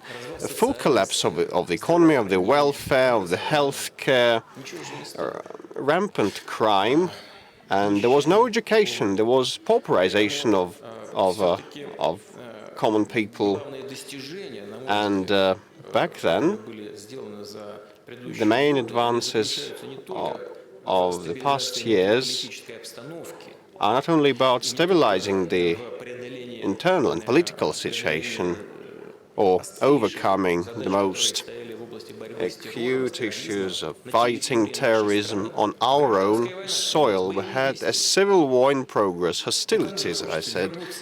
No one wants to go back to that time, I'm sure. But the main thing is that the economy, we've been able to return to the economic growth, recover that, and the people's living standards have risen. Well, definitely yesterday things were a bit better, now a bit worse, but anyway, by and large, the income of our people has changed for the better. Still, we have a lot of people living below the poverty line, and in the course of the 2008 downturn, the share went up a bit, but at the turn of the century it was 40% of people living below poverty line. Now, much less. Let's take the 2008 downturn. The living standards went down a bit, no one liked that, and I'm aware of that. With respect to the Crimea, yes, in Russia we believe it was a fair action, by president and the government, because historically that country had always belonged to Russia and people wanted to come back to Russia, which is what important. Some people try to turn a blind eye on that, but you know, the response and the opinions of people are the main indicator that it is fair. Now the government is conducting a number of painful but necessary measures with respect to the retirement age and pensions. In all the countries, it's all the same. No one is going to like that. And I understand why they are not content. But you know, our people are clever, smart. They don't like it, but they know that the government has to. No other choice. Unless we do that today, we'll do it tomorrow anyway, we'll have to. Because by 2024, we plan to have the life expectancy at 78 years, and by 2030 it's going to be 80 years of mean life expectancy. Anyway, we'll have to raise the retirement age. Now we have the transition period. If we do that later, we will not have that. Neither benefits, nothing. And to smoothen this transition, I came up with a proposal like if a person has reached the pension age, he or she will not be retired, but will use the benefit for paying the house bills and taxes and other things. They will have all the benefits at hand. And most of our people believe it's inevitable. They know for sure. Nothing to be happy about, but still they have this understanding. It is a key point. People should have confidence in what the government has been doing. And I believe that we haven't lost this feeling and this feedback. I believe this is the main factor of our domestic political life. Sabina Fischer on the back stalls. Thank you, Sabina Fischer, Berlin. Mr. President, I want to follow up on the Russian society debate. Last week, the Civic Initiatives Committee made public a report saying that in the Russian society, appetite for change has been increasing, which has been reflected in the recent opinion polls. What is your vision of the change in public sentiment? What do you want to do to respond to that? I think it's absolutely natural. Like, people want change. Don't German people want change? Let's look at the outcome of the Bavaria election. It's so clear whether they want change or not. In Europe, everybody wants change. The United Kingdom voted in favor of Brexit. Unbelievable, but they want change. We want change as well here. But the vast majority of our nationals don't want the revolutionary change, no. We're fed up with revolutions. We've had plenty of them in the 20th century. And we have had them over the top in our newest history. So, anyway, what we need is to have the timely change, what we have been doing, by the by, and in close contact with the civil society, which is the main guarantee of the success of our internal policy. Mr. President, do you want any change personally? I want us to conclude the debate, discussion, because I must be off for Uzbekistan, and I want to play hockey before that. Quite appropriate time to ask. Just several more questions.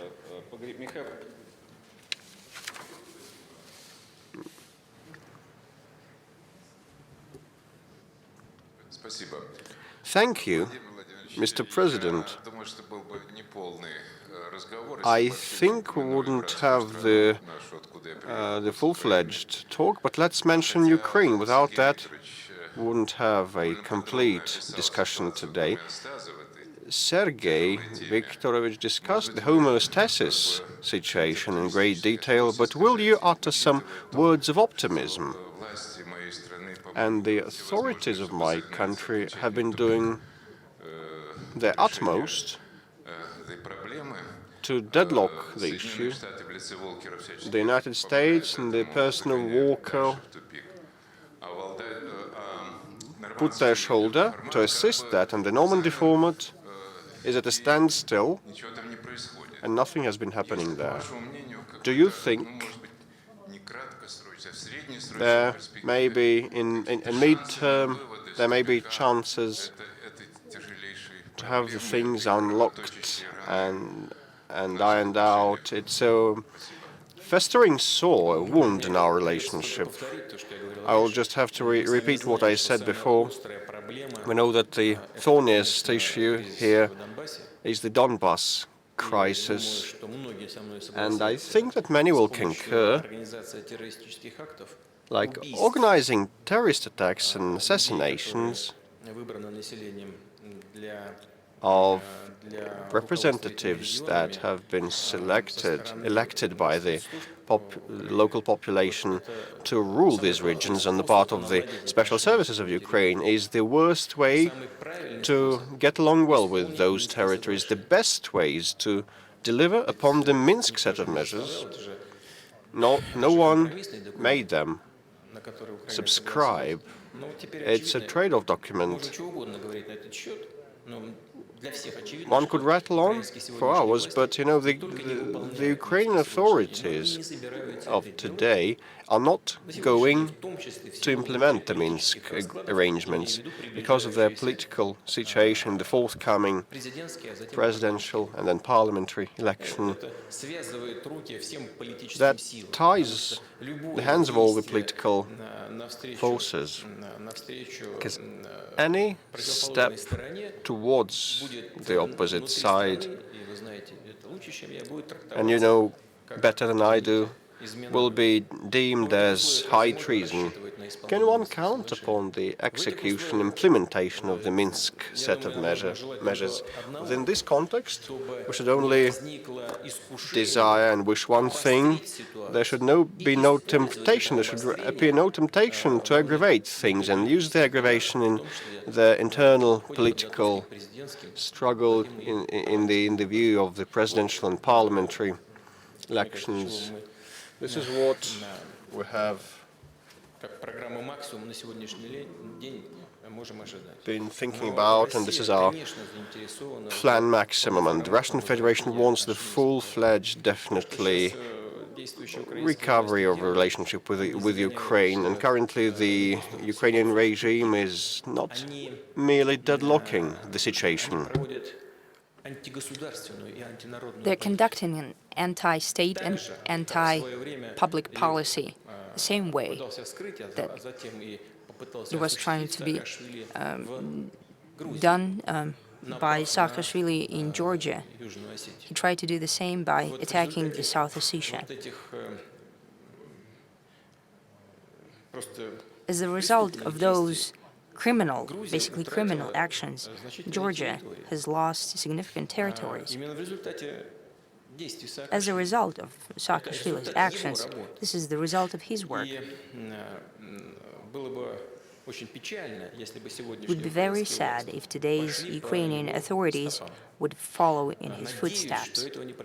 I hope that that would not be the case. But what has happened over the past time in social sphere, in economics, what's happening there? What we see is deindustrialization of the Ukrainian economy. There is basically no investments coming. They're just talking about investments, but nothing is in is taking place in reality? How can you work with an economy that is always shaken by some kind of shocks or undermined by domestic political crises? And there is also a war hysteria being mongered, and all the old things have been destroyed. Where is that shipbuilding industry that Ukraine was proud of? Where is the aircraft building industry, which was created by the whole Soviet Union throughout decades? What about space shipbuilding? It has also been lost. And the same goes for every part of Ukrainian pride of the past. And what's happening is what I have been saying. I'm saying it just out loud here, but I wanted to ask you rhetorical questions. Why did our Western partners need that, especially the previous leadership of European Commission?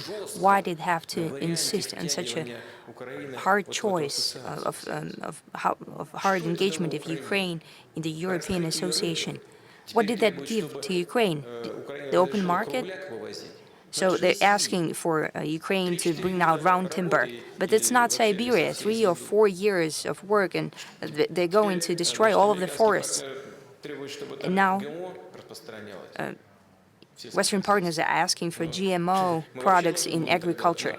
Then we'll have to close up borders because GMO is prohibited in our country. Now they're going to take out Chernozem, the black earth soils, out of Ukraine. Therefore, I believe that today's policy of Ukrainian authorities is aimed at what?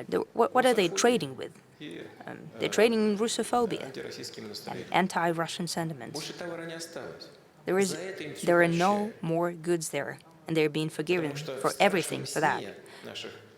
Because the nightmare of our Western partners is that Russia and Ukraine are cooperating in any way because they think there will be growing competition in the world as a result of such cooperation.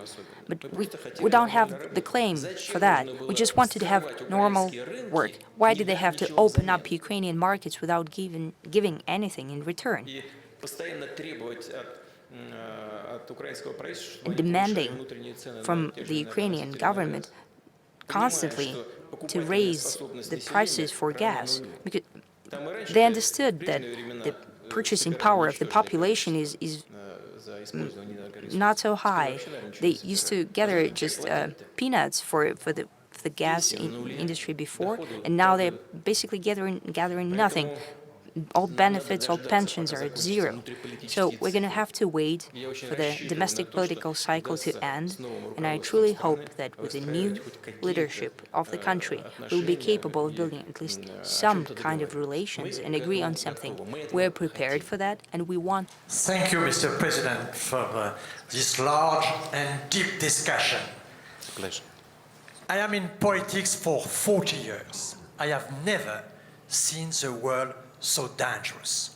Everywhere there is conflict, and we have a lot of threats, and we have a lot everywhere, war, school for wars. We are never school for peace. But we know that peace is not something coming from the sky. Peace is work, hard work. So I would like to know how to think that we can promote peace, how we can to promote multilateralism, to make reforms, for example, for multilateralism, for WTO, for the Security Council, how to develop the dialogue with people who are not agree. And I think it's very important to know that for people who has known the war on their country, they know that war is awful, as you said, a disaster. So, in this matter, how we can have some developing a culture of peace. That's a very big point for everybody in the society. And so maybe together we can make peace great again.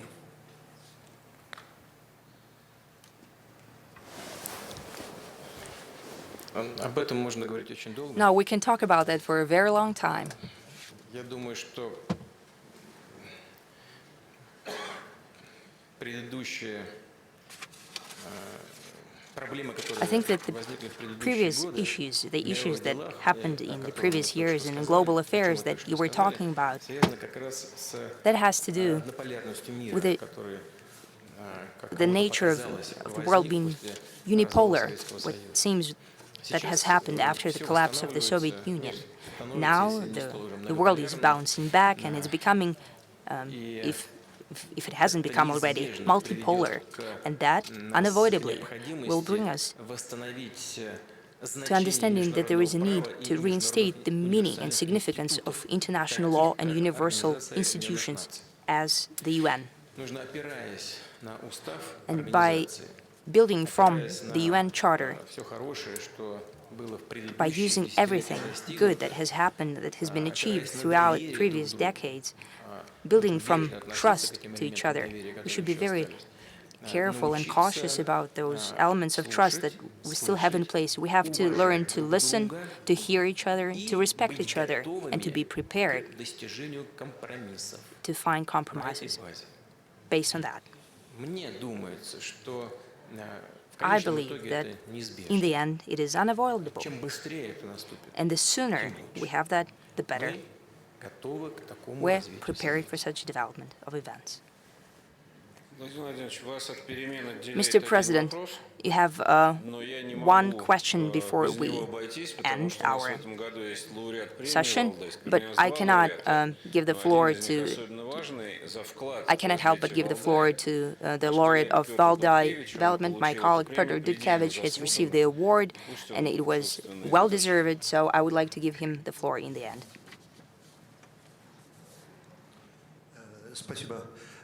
Thank you very much. Mr. President, you have been in this Valdai Discussion Club for 15 years already. That's a significant era, and a lot has changed. I wanted to ask you a question. So, against this backdrop of 15 years, how has your perception of Russia has changed, your own country, as well as everything around it? And against this backdrop, again, how did your perception of yourself as a leader of Russia has changed? I wanted to ask you to try to avoid and not answer the second part of your question. I believe that me giving evaluations of myself, that's inappropriate. Now, as for Russia and my view, my attitude, I can say that my love towards country, and I'm not afraid to use these lofty words, my love has grown manifold. To be honest, I didn't know Russia so well. Of course, I'm a Russian, and my history, my background is from Russia. My forefathers have lived for 300 years in one village, and they went to one church. I can see that in the church documents. It's very interesting for me. I feel myself being a part of the country, of the Russian nation, however lofty that sounds. I feel that. Still, my previous life and work that mostly had to do with international affairs. You know, for almost 20 years I've worked in intelligence. And I didn't know Russia as well as I have learned about it when I came to Moscow and when I started to work at the federal level, when I became the president of the country and prime minister. I saw how deep and how powerful this country is. What strong moral, historical roots it has. And I did not learn it from the books of two great patriotic wars. I did not learn that from the books. But I saw it firsthand. I saw the power of the Russian nation and the nation being very wise. And in this regard, and it's not an exaggeration, my love for Russia has grown manifold. As for everything around Russia, there is nothing peculiar here. It has always been throughout the history of Russia. Usually we were treated more or less fine when Russia was going through hard times, and we were sent humanitarian aid, and we are thankful for that to our partners.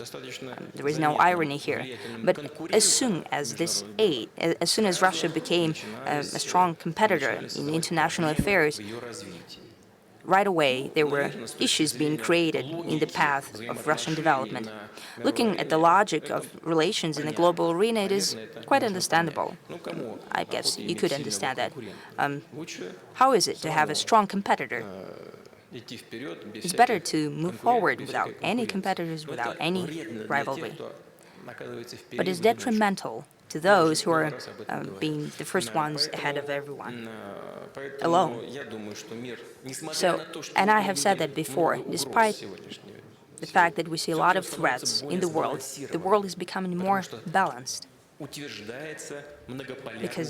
the multipolar world is taking shape. And it's good both for Russia and for Russian partners around the world. And I truly expect that we can overcome the hardships of today, that we can build the dialogue with all our partners and participants of international activities.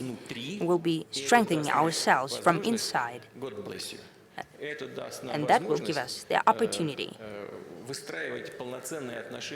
to foster fully fledged relations with our partners in global affairs.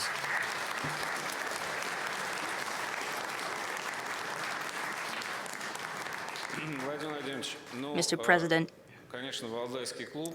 naturally, Valdai Club cannot compete with the wiseness of the Russian nation that you have learned for many years. That's not possible, but we take upon ourselves to try to challenge you intellectually. Maybe we can do that collectively. Thank you very much for giving us so much of your time. Hope to see you in a year again. And on my behalf, I would like to thank all experts that are taking part in this work, and they have been doing so for many years. Russian and foreign experts, and a special words of thanks go to my colleagues who have been in high leadership of Russia, because they have an opportunity to travel abroad and to show themselves, to prove themselves, but still they believe it's necessary to come out to Russia and to take part in our discussions. For us it is very important and very significant, because it gives us an opportunity to vocalize our position and to hear you as well. It's important for us how you actually word your questions. For us, it's also very important, very interesting. I wish you all the best. Thank you very much.